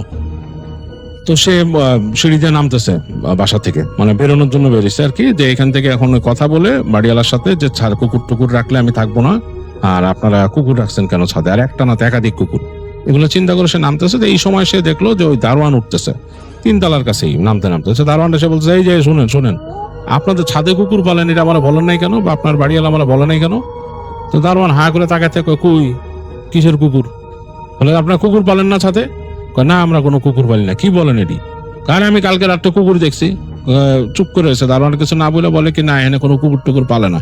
কি দেখছেন, এই সেই রাত্রে বেলা আসেন এখান থেকে কোত্থেকে, এই বলে দারোয়ান আবার দেখা যাচ্ছে ছাদের দিকে উঠে গেছে, তার হাতে একটা বালতি, কাপড় চোপড়। তো সে বুঝলো বালতি কাপড় নাড়বে। তো সাগর কনফিউজড হয়ে গেছে তখন, যে সে কি বাড়িওয়ালাকে বলবে। দারোয়ান তো অস্বীকার করলো যে কুকুর নাই। তো সে তখন প্রথম মেলানোর চেষ্টা করতেছে, এই কুকুর কি অন্য কোথাও থেকে আসছে, বাইরের কোনো কুকুর হবে, এটা তো হওয়ার কথা না, বাইরের কুকুর এখানে কেমনে ঢুকবে, বাড়িতে ঢুকবে। তো চিন্তা করলো যে বাড়িওয়ালার সাথে কথা বলবো, থাক এখন না, পরে আমি আসি, এসে দেখি, আর আজকে রাতটা দেখি কি অবস্থা হয়। এই চিন্তা করে সে বের হয়ে গেল। বের হয়ে গিয়ে সে তার মতো ওই দিন তার যেসব কাজ ছিল ওগুলো করছে, করে টোরে ওই দিন সে একটু আর্লি ব্যাক করছে বাসায়। রাত হয় না, এরকম 9:30টার দিকে সে বাসায় চলে আসছে। এসে দেখে ওই দারোয়ান ওখানে নর্মালি আছে। দারোয়ান তারে দেখে আবার সালাম দিছে, দিয়ে বলতেছে ভালো আছেন, এই সেই আনতেন। তো সে দারোয়ানের সাথে এমনি কথাবার্তা বলে উঠতেছে। আজকে দেখলো সিঁড়িতে লাইট আছে, ওই 4তলা তো লাইট জ্বলে। তো 4তলা পার হয়ে যখন তার ছাদের দিকে উঠতেছে, ওই জায়গাটা কিন্তু আবার তার কাছে একটু ভয় লাগতেছে, কারণ ওই 4তলার হালকা আলো ওই জায়গায় থাকলেও কেমন জানি ওই যে ছাদের গেটটার সামনে ওই জায়গাটায় কেমন জানি একটা মানে অবস্থা, আলো আধারির মতো, ভয়ই লাগে, মনে হয় কেউ একজন দাঁড়ায় আছে। তো সাগর চিন্তা করলো এটা আমার মনের ভয় হইতে পারে, কিন্তু কালকে তো কুকুর স্পষ্ট দেখছি, এটা আমি শিওর। চিন্তা করছে এবং সে চিন্তা করলো যে না, আমি আজকে তেমনি থাকি, কুকুর যদি না দেখি, কুকুর তাহলে আর কথা বলবো না, কুকুর দেখলে অবশ্যই বাড়িওয়ালার সাথে আমি কথা বলতেছি আজকে। এই চিন্তা করে সে উঠে গেল, উঠে ছাদ খুলে ভিতরে ঢুকলো, দেখলো যে চাঁদের আলো আজকে একটু বেশি, বাসায় ছাদটা ঝকঝক করতেছে, আজকে আর কালকের মতো ভয় লাগে নাই। সে গেল, আবার তো ওই যেতে যেতে বাসা খুলতে খুলতে চিন্তা করতেছে যে আরে এরকমও তো হইতে পারে যে আমি আসলে নতুন বাসায় উঠছি, আমার মাথা উত্তেজিত ছিল, কিন্তু কুকুর তো দেখছি, রাত্রে শব্দ শুনছি। এগুলো চিন্তা করতে করতে সে ঘরে ঢুকে তার মতো ফ্রেশ হয়ে তাই বসলো। আজকে বেশ ভালোই লাগতেছে তার কাছে। সে এমনকি ওই ছাদের দরজাটা খুলে দিল, বাতাস আসতেছে, ওই পাশে জানলাটা খুলে দিল, বাতাস আসতেছে। সে একটু পরে যখন আরেকটু রাত হয়েছে, তখন সে ওই ঘরের দরজাটা আটকায় দিয়ে জানলাটা জাস্ট খোলা রাখছে, বসে গল্পের বই পড়লো অনেকক্ষণ। ল্যাম্প কিনছিল, ল্যাম্প জ্বালায় রেখে। তো গল্পের বই পড়তে পড়তে পড়তে এক সময় বেশ রাত হয়ে গেছে, গভীর রাত, সে ঘুমায় যাবে চিন্তা করছে। তো চিন্তা করলো ঘুমের আগে আমি জানলাটা আটকায় দিই, ছাদের দিকে জানলাটা আটকায় দিই। তো ছাদের দিকে জানলাটা আটকায় দিয়েছে, আটকায় দিয়ে সে শুইছে। তো শুয়ে ঘুম আসতেছে না, অনেকক্ষণ এদিক ওদিক করতেছে সাগর যে মানে ঘুম আসে কিনা। তো ঘুম আসতেছে না। এক সময় চোখটা লেগে আসছে। তো চোখ যখন লেগে আসছে, তখন সে শব্দ পেল যে তার গেটের সামনে থেকে হেঁটে যাচ্ছে কি বলতে বলতে, এবং একদম মানে একটা মেয়ের কণ্ঠ, একটা নারীর কণ্ঠ, কিছু একটা বলতে বলতে হেঁটে যাচ্ছে। তো সাগর চিন্তা করলো কে রাত্রেবেলা এখানে মানে কে হাঁটতেছে এরকম, মেয়ে, এমন কি হইতে পারে যে 4তলায় কেউ থাকে, তারা রাতে ছাদে উঠে দুষ্টুমি করে? এটাও সে চিন্তা করলো যে এটা হইতেই তো পারে, হ্যাঁ, যে 4তলায় কিছু মানুষ আছে, তারা ইয়াং, তারা হয়তো রাত্রেবেলা ছাদে উঠে দুষ্টুমি করে। আবার চিন্তা করছে যে ভাড়াটিয়া আসছে, তো একটু দেখি, হয়তো তারা সব সময় আসে এখানে, বাড়িওয়ালা তো ছাদ খোলাই রাখে। তো এটা চিন্তা করে সে আর তখন কিছু বল নাই, সে শুয়ে আছে, চিন্তা করছে আমি ঘুমায় যাই, উঠলে উঠুক, এরা ঘোরাঘুরি করলে করুক, কিছু না। একটু পরে সে এরকম দৌড়াদৌড়ির শব্দ পেল, মানে দৌড়াচ্ছে মনে হচ্ছে যে বড় মানুষ খালি পায়ে দৌড়ালে যেরকম শব্দ হয়, কেমন যে গোড়ালি ফেলে যদি দৌড়ায় দপ দপ দপ দপ করে শব্দ হয়, এরকম। তো শব্দটা বেশ তার লাগতেছে, মানে তার ঘুম আসি করে আসতেছে না, মনে হচ্ছে খুব ডিপলি শব্দটা হইতেছে, বারবার এরকম দৌড়াচ্ছে। তো সে চিন্তা করলো no, it's time to say no, মানে আমি বের হয়ে যদি কেউ থাকে বলবো যে দেখেন এখানে বিরক্ত করেন না, এখানে আগে হয়তো কেউ ছিল না, এখন তো আমি একজন মানুষ থাকি, আপনাদের একটু কনসিডার করা উচিত। এটা ভাবলো সাগর যে সে বলবে। সে উঠলো, বিছানা থেকে উঠলো, উঠে সে তার টেবিল ল্যাম্পটা জ্বালাইলো, টেবিল ল্যাম্প নিভাই দিছিল, টেবিল ল্যাম্পটা জ্বালাইলো, জ্বালায় সে পানি খেলো এক গ্লাস, পানি খেয়ে সে বসছে, জাস্ট এখন বেরোবে, শব্দ পেলেই আবার বেরোবে। তো দেখতেছে কোনো শব্দ নাই, একদম কোয়াইট চারপাশ, রাতের শব্দ, ঝিঝি পোকা ডাকতেছে এরকম। তো তখন সাগর চিন্তা করলো যে এদিকে চলে গেছে, আর যদি চলে যেয়ে থাকে তাহলে আমার আর বলার কি আছে, কিন্তু ঘুম তো একদম গেছে, আমার ঘুম আর নাই। এই চিন্তা করে সে অনেকক্ষণ বসে থেকে চিন্তা করলো যায় একটু ছাদে হাঁটি, এরা যদি কেউ আসে তাহলে আমি বলবো এই ঘটনা, যে আপনারা ছাদে এসে এরকম ডিস্টার্ব করবেন না। আবার মনের মধ্যে ভয়টাও কাজ করতেছে যে ওই কুকুরটা আছে নাকি ওইখানে, যে কালকে দেখছে যে কুকুরটা। তো মানে একটা ডিলেমা নিয়ে সাগর আস্তে করে ছাদের দরজাটা খুলছে, টেবিল ল্যাম্পটা জ্বালা রাখছে ঘরের ভিতরে। তো খুলে দেখতেছে ছাদ খালি, খা খা করতেছে, চাঁদের আলো হালকা পড়ছে এবং আরেকটু ব্রাইট হয়েছে চাঁদের আলো, মানে ছাদটা মনে হচ্ছে মানে আলোতে ছেয়ে গেছে। তো সে ফার্স্টে বাঁ দিকে গেল, বাসার সামনের দিকের অংশটায়, ওদিকে হেঁটে হেঁটে গেল, পুরা হেঁটে গিয়ে সে দেখতেছে মৃদুমন্দ বাতাস, বেশ ভালোই লাগতেছে, রাত, অনেক গভীর রাত, এই ঝিঝি পোকার ডাক, অন্যরকম শহরের শব্দ, দূরে শব্দ শুনতেছে গাড়ির হর্নের, অনেক দূরে, মানে বাস টাস কিছু একটা যাচ্ছে হয়তো, এটা হর্ন। তো সে ওই রেলিং ধরে বাইরে তাকালো রাস্তার মধ্যে, রাস্তাটা নীরব, একদম নিশুতি, গাছপালা দিয়ে ছাওয়া রাস্তার পাশে, মানে কেউ নাই, আর ঝিঝি পোকার শব্দটা অনেক লাউড। তো সে পিছন ফিরে তাকায়, দেখতেছে যে তার ঘরের দরজা ওইরকমই হালকা ফাঁকা, কিন্তু খুব আশ্চর্যজনক ব্যাপার, তার ঘরের বাতিটা বন্ধ। তার ঘরে কিন্তু সে টেবিল ল্যাম্প জ্বালায় আসছিল, তার ঘরের টেবিল ল্যাম্পটা জ্বলতেছে না। সাগরের বুকটা ছ্যাঁত করে উঠছে, লাইট বন্ধ করলো কে? পরবর্তীতে সে মনে করছে এমন তো হতে পারে ইলেকট্রিসিটি চলে গেছে, আমি কেন মনে করতেছি লাইট বন্ধ করছে কে? তো এই চিন্তা করে সে ভাবলো যে হ্যাঁ হয়তো ইলেকট্রিসিটি গেছে, আমি কেন ভাবতেছি। তো চিন্তা করলো যে ইলেকট্রিসিটি গেলে তো রাস্তাটাও যাইতে পারতো, আবার ভাবলো যে লাইন হয়তো আলাদা। এই চিন্তা করতে করতে সে হেঁটে তার ঘরের দিকে যাচ্ছে। তো তো ঘরের দিকে হাঁটতে হাঁটতে তার হঠাৎ করে চোখ পড়লো, মানে তার দরজার দিকে এসে সে, তার দরজার থেকে কিন্তু বাসার পিছন দিকটা আবার খুব সুন্দরই দেখা যায়, ভিজিবল। এখান থেকে চোখ গেছে গাছগুলোর দিকে, ওই যে ওখানে যে গাছ, নারকেল গাছ আর কাঁঠাল গাছ, ওদিকে তাকায় সে দেখতেছে কাঁঠাল গাছের নিচে কে জানি বসা। তো সে চিন্তা করলো, আরে মানুষ তো চলে গেছে, আবার আসছে ছাদে, কাঁঠাল গাছের নিচে কে বসা, এটা কি মানে ওই যে চারতলার কোনো মানুষ হবে? এই চিন্তা করে সে চিন্তা করলো যে আমি কথা বলি। সে হাঁটা দিল ওদিকে, হেঁটে কয়েক পা গেছে, মানে এই তার ঘর তার জানালা ক্রস করে আরো সামনে গেছে। সে হেঁটে সামনে গেছে, আরো কয়েক পা সামনে গেছে, মানে কথা বলবে, এখন মুখটা খুলবে, এই যে এই কথাটাতে শুরু করবে। এই সময় তার কাছে মনে হলো যে এই মানুষটা কাঁঠাল গাছের নিচে বসা সে স্বাভাবিক কিছু না, কারণ উচ্চতা অনেক বেশি। স্বাভাবিক একটা মানে এটা একটা মেয়ে বসা কাঁঠাল গাছের নিচে, এটা সে বুঝতে পারছে। স্বাভাবিক একটা মেয়ের লম্বা হাইট কতটুকু হতে পারে, মানে 5 ফিট 2-3, লম্বা হলে 5 ফিট 6-8 বা 7 বা এরকম হবে আর কি, 8-10 এরকম লম্বা। লম্বা মেয়ে হলে 8-10 হতে পারে এরকম, বা হয়তো বা এক্সেসিভলি লম্বা 6 ফিট এরকম হতে পারে। এইটা বেশ লম্বা, মনে হচ্ছে অতিরিক্ত লম্বা একটা মেয়ে মানুষ ওখানে বসে আছে, এবং সে লাইট কালারে কোনো কাপড় পরা, মানে এইটা সাগর বলবে না যে সাদা, সে বলছে লাইট কালার। এখন either it could be white, it could be any other colour, light colour. তো দেখতেছে ওরকম পড়া, এবং তার এই চুল, মাথার যে চুল অনেক লম্বা, সেটা ওই ফ্লোরে মানে যে ছাদের যে মাটিতে পড়ে ভাঁজ ভাঁজ হয়ে গেছে, লেয়ারে লেয়ারে, অ্যাজ ইফ কোনো কাপড় যদি কেউ ছেড়ে দেয়, ছেড়ে দিলে যে পড়ে এরকম জমে, কাপড় জমে, উপর থেকে পড়তেই থাকে কাপড়, যেরকম এরকম জমে যায়, সেরকম চুল জমে আছে ওই জায়গায়। এত চুল, কালচে চুল, এরকম মাথাটা এরকম নামানো একদিকে, চুলগুলো এরকম।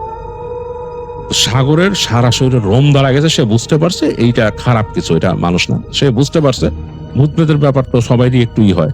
তো সে মানে মুখ যে খুলতে গেছিল, সে বুঝলো যে ওই যে এন্টিটি ওখানে বসা, সে তার প্রেজেন্স বুঝতে পারছে সাগরের।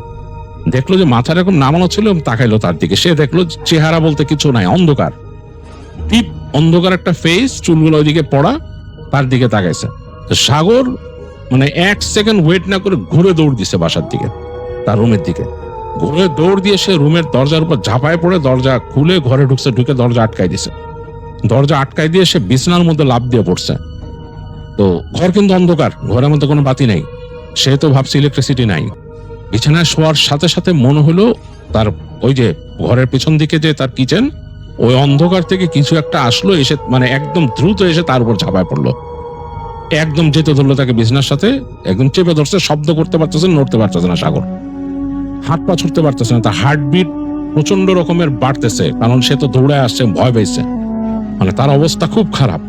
সাগর পুরা বাস্তবতা বুঝতেছে যে অন্ধকার, ঝিঝি পোকার শব্দ সবই শুনতেছে সে, তার উপরে চেপে ধরছে কেউ একটা আবছা এরকম অবয়বের মতো, সেটাও বুঝতেছে, সেটা যে চেপে ধরছে তার কণ্ঠনালী সেটাও সে বুঝতেছে, স্পর্শটা।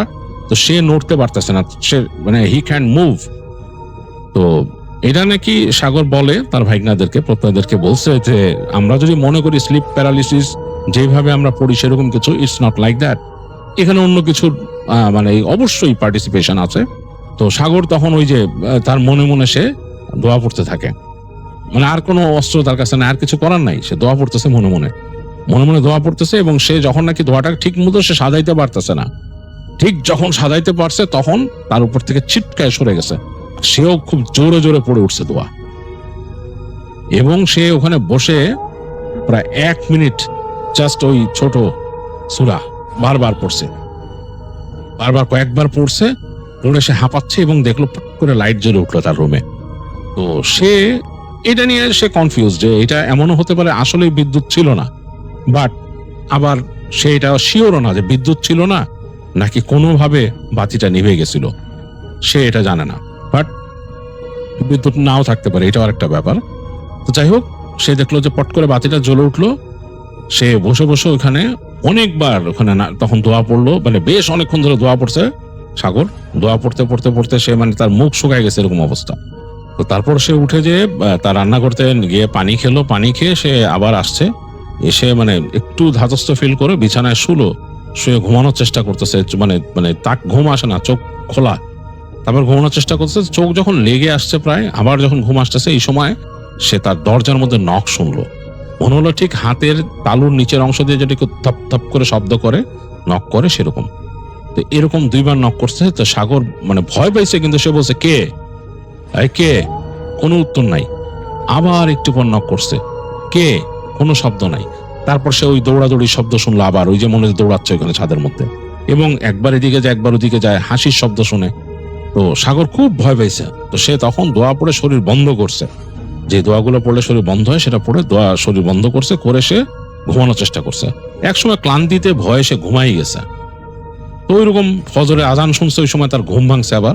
তো উঠে আজকেও সে নামাজ পড়ছে, পড়ার পরে সে চিন্তা করছে না এই বাসায় থাকাই যাবে না, এই বাসা থাকবো না। ডিসাইড করে ফেলছে বাসায় থাকবো না। তো সকাল হয়েছে, সকালের পর আলো ফোটার পর সে বাসার থেকে বের হয়ে গেছে। বের হয়ে দারোয়ানকে বলছে যে আপনাদের বাসায় ভূত আছে, বাসা খারাপ। তো তখন দারোয়ান বলতেছে যে আসলে ওই 4তলা তারপর ছাদে একটু উল্টাপাল্টা আছে, মানুষজন ভয় পায়, ডরায়। আপনার তো আমি বলি নাই, এখন ভাবলাম যে আসলে আপনার এটা না বলা ঠিক না। কুত্তা যে দেখছেন, আসলে অনেকে কুত্তা দেখে এরকম, ভয় কেউ ছাদে যায় না ওদিকে।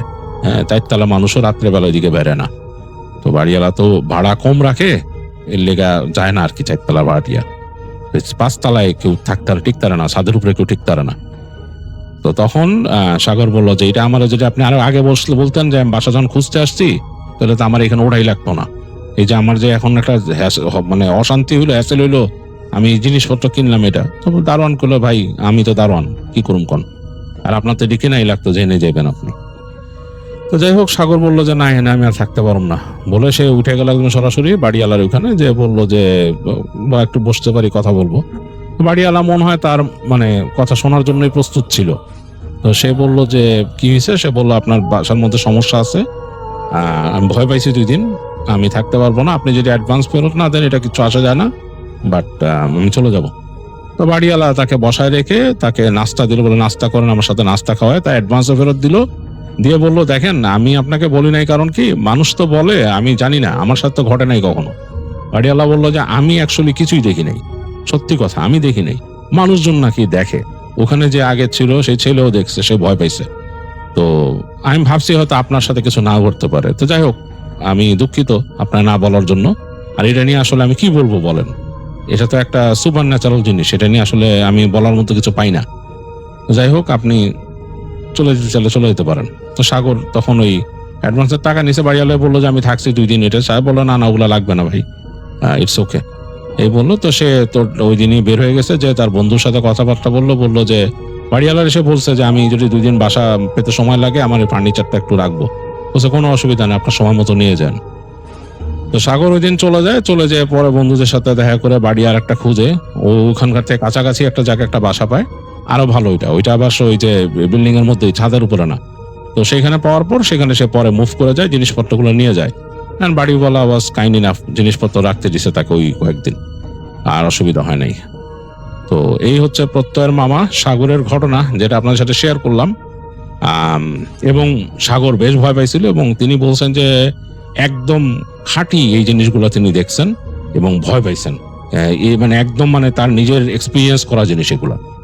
তো এরকম কিন্তু অনেকের কাছে আমি শুনছি, অনেকেই কিন্তু অনেক জায়গায় থাকতে যায় ভয় পাইছেন। যেমন এক ব্যক্তির কথা আমি শুনছিলাম, বা একজনের কাছে শুনছিলাম, একটা বাড়ি ছিল আমার ফ্রেন্ডদের বাড়ি, সেটা কিন্তু হন্টেড সবাই বলতো।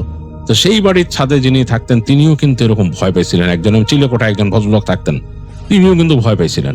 তিনি বলছিলেন অনেক কিছু, যে এখানে উনি কি দেখছেন, অনেক কিছু দেখছিলেন তিনি, একেবারে বেশ ভয়ের, ওটা যে কোনো মানুষের পক্ষে হজম করা বেশ কঠিন। তো আর এরকম এক্সপিরিয়েন্স কিন্তু মানুষের হয়।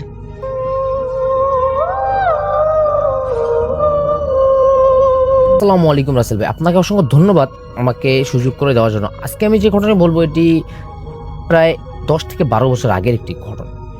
ঢাকার একটি বেসরকারি হাসপাতালের জরুরি বিভাগের সামনে দাঁড়িয়েছিল একটি পুরনো সাদা অ্যাম্বুলেন্স। গাড়ির নাম্বারটি ছিল ঢাকা মেট্রো 114891। ড্রাইভার রফিকের এই পেশায় 15 বছরের অভিজ্ঞতা।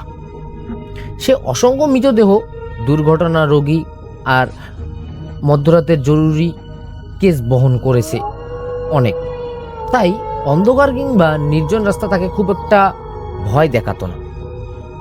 সেদিন হাসপাতাল থেকে খবর এলো একজন বৃদ্ধ মারা গেছেন। গ্রামের বাড়িতে পৌঁছে দিতে হবে। রফিক গাড়ি প্রস্তুত করল, সঙ্গে সঙ্গে হাসপাতালে ওয়ার্ড বয় সোহেল। কিন্তু মৃতদেহ তোলার ঠিক আগে এক বৃদ্ধ নিরাপত্তাকারী তাকে ধীরে ধীরে এসে বললেন, এই রাস্তায় গেলে রাত 3টার আগে পুরনো ব্রিজ পার হওয়ার চেষ্টা করবেন না। রফিক হেসে বলল, কেন চাচা, ভূত আছে নাকি? লোকটা কোনো উত্তর দিল না, শুধু বলল, যদি অ্যাম্বুলেন্সের পিছন থেকে কেউ দরজায় 3বার টোকা দেয় কখনো দরজা খুলবে না।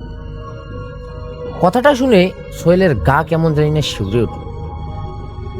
রফিক অবশ্য এসব কুসংস্কার বলে উড়িয়ে দেয়। রাত তখন প্রায় 2:45। অ্যাম্বুলেন্স শহর ছেড়ে ফাঁকা মহাসড়কে উঠেছে। চারদিকে ঘন কুয়াশা, শুধু সাইরেন বন্ধ অবস্থায় ইঞ্জিনের শব্দ। হঠাৎ দুজনেই চুপ। কয়েক সেকেন্ড পর আবার সোহেল পিছনে তাকিয়ে দেখল শব্দ হলো। ভাই, মনে হয় কফিনটা নড়ছে। রফিক বলল, রাস্তা খারাপ। কিন্তু তার নিজেরও বুকের ভিতর কেমন জানি অস্বস্তি হচ্ছিল। তার ঠিক 5 মিনিট পর একবারে 3বার, ঠিক যেমনটা বৃদ্ধ নিরাপত্তা কর্মী বলেছিলেন। সোহেলের মুখ সাদা হয়ে গেল। ভাই, গাড়ি থামান না। রফিক এবার কিছুটা অস্থির হয়ে পিছনের মিররে তাকাল। অ্যাম্বুলেন্সের পিছনের ছোট কাচ দিয়ে কিছুই দেখা যাচ্ছে, শুধু অন্ধকার। তারপর কোনো কারণ ছাড়াই অ্যাম্বুলেন্সের ভিতরের লাইট নিচ থেকেই জ্বলে উঠল। 1 সেকেন্ড, 2 সেকেন্ড, তারপর আবার নিভে গেল। সোহেল কাপা গলায় বলল, ভাই, আপনি লাইট জ্বালিয়েছিলেন না? ঠিক সেই মুহূর্তে পিছন থেকে খুব আস্তে একটি নারী কণ্ঠ শোনা গেল, দরজাটা খুলে দিন। রফিকের হাত স্টিয়ারিং এ জমে গেল। সোহেল কান দূরে চেপে ধরল। অ্যাম্বুলেন্সের স্পিড তখন 80+, কিন্তু সামনে কুয়াশার ভিতর হঠাৎ দেখা গেল রাস্তার মাঝখানে দাঁড়িয়ে আছে আরেকটি পুরনো অ্যাম্বুলেন্স। তার লাল নীল বাতিটি জ্বলছে, কিন্তু কোনো শব্দ নেই। আর ড্রাইভারের সিটে বসে থাকা মানুষটার মুখ একবারই দেখা যাচ্ছে না। রফিক দ্রুত ব্রেক ধরল। অ্যাম্বুলেন্সটি রাস্তার উপর আড়াআড়িভাবে থেমে আছে, কিন্তু সামনে তাকিয়ে দুজনেই স্তব্ধ। কয়েক সেকেন্ড আগেই যে পুরনো অ্যাম্বুলেন্সটি রাস্তার মাঝখানে দাঁড়িয়েছিল সেটি যেন হাওয়ায় মিলিয়ে গেছে। সামনে শুধু কুয়াশা। রফিক নিজের চোখে বিশ্বাস করতে পারছিল না। তুই দেখেছিলি? সোহেল কাপা গলায় বলল, হ্যাঁ, আমি দেখেছি। দুজনেরই গা কাটা দিয়ে উঠল। রফিক আবার গাড়ি চালাতে শুরু করল। হঠাৎ ওয়াকিটকিতে বিকট এক শব্দ ভেসে এল। তারপর একটি ভাঙা কণ্ঠ, ফিরে যাও। আমরা দুজনেই কয়েক সেকেন্ড নীরব। আবার একই ভেসে এলো, ওকে নিয়ে যেও না। রফিক ওয়াকিটকি বন্ধ করে দিল। নিশ্চয়ই সিগন্যালের সমস্যা, নিজেকে বোঝানোর চেষ্টা করলো সে। কিন্তু সোহেল ফিসফিস করে বলল, ভাই, হাসপাতালে তো এই রুটে কোনো ওয়াকিটকির কানেকশন আসে না। রফিক কোনো উত্তর দিল না। রাত তখন 3টা 4 কিংবা 5। তারা পুরনো সেতুর কাছে পৌঁছে গেছে। চারদিকে এমন নীরবতা যেন পৃথিবীতে আর কোনো মানুষ নেই। সেতুর উপর ওটার সঙ্গে সঙ্গে অ্যাম্বুলেন্সের ইঞ্জিন হঠাৎ শক্তি হারাতে লাগলো। গাড়ির গতি কমতে শুরু করলো, 60, 40, 20। তারপর আস্তে আস্তে গাড়িটি থেমে যাওয়ার মতো অবস্থা। কিন্তু রফিক যতই এক্সিলারেটর চাপ দিচ্ছে না কেন, গাড়ি ততই মনে হচ্ছে ধীরে চলছে। ঠিক তখনই পিছন থেকে আবার সেই 3টি শব্দ। তারপর কেউ যেন খুব ধীরে ধীরে অ্যাম্বুলেন্সের ভিতর হাঁটছে। সোহেলের নিঃশ্বাস বন্ধ হয়ে আসছে। ভাই, পিছনে কেউ হাঁটছে। রফিক চিৎকার করে উঠল, চুপ, পেছনে তাকাস না। কিন্তু মানুষ যত বেশি নিষেধ শুনে ততই কৌতূহলী হয়। সোহেল আস্তে আস্তে ঘাড় ঘুরিয়ে পেছনের ছোট কাচের দিকে তাকাল। 1 সেকেন্ড, 2 সেকেন্ড, তারপর তার মুখের রং একবারে সাদা হয়ে গেল। সে কাঁপতে কাঁপতে শুধু বলল, ভাই কি দেখি, স্টেশনে কেউ নেই। রফিকের বুক ধরপড় করতে লাগলো। মানে যে মৃত্যুর দেহটা তুলেছিলাম সেটি আর নেই। ঠিক সেই মুহূর্তে রফিক অনুভব করলো তার ডান কাঁধের উপর কেউ খুব একটা ঠান্ডা হাত রাখে। কিন্তু সোহেল তখনও তার বাম পাশে বসে। রফিক ধীরে ধীরে পিছনের মিররের দিকে আবারও তাকালো, আর যা দেখলো তা দেখে গলা দিয়ে তার আর কোনো শব্দই যেন বের হলো না। মিররের ভিতরের ড্রাইভারের সিটে ঠিক পিছনে সাদা কাপড়ে মোড়ানো একটি অবয়ব দাঁড়িয়ে আছে। কিন্তু আশ্চর্যের বিষয়, অ্যাম্বুলেন্সের ভিতরে ঘুরে তাকালে সেখানে দেখা যাচ্ছে কেউ নেই, শুধু মেয়রই তাকে দেখা যাচ্ছে। অবয়বটি ধীরে ধীরে মাথা তুলল আর খুব নিচু সুরে বলল, আমাকে ভুল জায়গায় নিয়ে যাচ্ছ। রফিকের হাত কাঁপছে। স্টিয়ারিং শক্ত করে ধরে সে এক দৃষ্টিতে পেছনের মেয়রের দিকে তাকিয়ে আছে। সাদা কাপড়ে মোড়া অবয়বটি এখনো দাঁড়িয়ে, কিন্তু আশ্চর্যের বিষয়, যখনই সে ঘুরে পিছনে তাকায় সেখানে কিছুই নেই, শুধু খালি স্ট্রেচার। সোহেল হঠাৎ চিৎকার করে উঠল, ভাই সামনে দেখেন। রফিক দ্রুত সামনে তাকাতেই দেখলো ব্রিজের মাঝখানে একজন ছোট্ট মেয়ে দাঁড়িয়ে আছে। তার গায়ে সাদা ফ্রক, মাথা নিচু, লম্বা চুল, মুখ ঢেকে রেখেছে। রফিক প্রাণপণে ব্রেক চাপল। অ্যাম্বুলেন্সটি মেয়েটির মাত্র কয়েক হাত আগে এসে থামল। দুজনেই কয়েক সেকেন্ড নিস্তব্ধ বন্ধ করে তাকিয়ে রইল। তারপর মেয়েটি ধীরে ধীরে মাথা তুলল, কিন্তু তার মুখ, কোনো চোখ, কোনো কিছুই নেই, কোনো নাক নেই, শুধু অন্ধকারের মতো ফাঁকা একটি মুখ। পরের মুহূর্তেই সে মিলিয়ে গেল, যেন কখনো ছিলই না। ঠিক তখনই অ্যাম্বুলেন্সের পিছনের দরজাটি নিচ থেকেই ধাম করে ঘুরে গেল। বরফ ঠান্ডা বাতাস ভিতরে ঢুকে পড়ল। সোহেল কাপা গলায় বলল, ভাই দরজা। রফিক গাড়ি থেকে নেমে দরজা বন্ধ করতে গেল, কিন্তু দরজার সামনে পৌঁছে তার পা যেন জমে গেল। স্ট্রেচার খালি নয়, সেখানে আবার মৃতদেহটি শুয়ে আছে, ঠিক যেমন হাসপাতাল থেকে তোলা হয়েছিল, সাদা কাপড়ে ঢাকা। কিন্তু এবার কাপড়ের নিচে থাকা মানুষটি খুব ধীরে ধীরে শ্বাস নিচ্ছে। কাপড়টা উঠছে, নামছে, আবার উঠছে, আবার নামছে। রফিকের বুক যেন ধরপড় ধরপড় করতে লাগলো। হঠাৎ কাপড়ের ভেতর থেকে খুব আস্তে আস্তে একটি কণ্ঠস্বর ভেসে এলো, আমাকে বাড়ি নিয়ে এও না। রফিক আর সোহেল একে অপরের দিকে তাকাল। তারা বুঝতে পারছিল না এটি কি সত্যি মৃতদেহ নাকি অন্য কেউ। ঠিক সেই মুহূর্তে দূরে কুয়াশার ভিতর থেকে আবারও একটি অ্যাম্বুলেন্সের সাইরেন শোনা গেল। কিন্তু আশ্চর্যের বিষয়, সাইরেনের শব্দ যতই কাছে আসছে না কেন, চারপাশ ততই নিস্তব্ধ হয়ে যাচ্ছে। রফিক ধীরে ধীরে মাথা তুলে তাকাল, আর সে দেখল কুয়াশা ভেদ করে আসছে সেই একটি পুরনো অ্যাম্বুলেন্স। কিন্তু এবার তার হুইল সিটে বড় অক্ষরের লেখা, এই গাড়িতে যারা ওঠে তারা সবাই গন্তব্যে পৌঁছায় না। রফিকের গলা যেন শুকিয়ে গেল। আর ঠিক তখনই তাদের নিজের অ্যাম্বুলেন্সের ইঞ্জিন নিচ থেকে আবারও চালু হয়ে গেল, যদিও চাবি তখনও রফিকের হাতেই ছিল। রফিক তো চাবি ঘোরায়নি। সে আর সোহেল দুজনেই একে অপরের দিকে তাকাল। দুজনের চোখে একই প্রশ্ন, এটা কিভাবে সম্ভব। ঠিক তখনই সামনের পুরনো অ্যাম্বুলেন্সটির সাইরেন একবার বেজে উঠল। তারপর সেটি ধীরে ধীরে সামনে এগোতে লাগলো। মনে হচ্ছিল যেন তাদের পথ দেখিয়ে কোথাও নিয়ে যাচ্ছে। রফিক বলল, আমরা ওঠার পিছনে যাব না। সে স্টিয়ারিং ঘুরিয়ে অন্যদিকে নিতে চেষ্টা করলো, কিন্তু স্টিয়ারিং যেন পাথর হয়ে গেছে। গাড়ি শুধু সামনের অ্যাম্বুলেন্সটির দিকেই চলতেছিল। সোহেল ভয়ে কুরআনের কয়েকটি আয়াত পড়তে শুরু করল। পিছন থেকে সে আবারও একটি নারী কণ্ঠ পেল, ওরা ভুল মানুষকে নিয়ে যাচ্ছে। এরপরেই অ্যাম্বুলেন্সের ভিতরে থাকা মনিটর, অক্সিজেন মেশিন আর সব লাইট একসঙ্গে জ্বলে উঠল, যদিও কোনো রোগী জীবিত ছিল।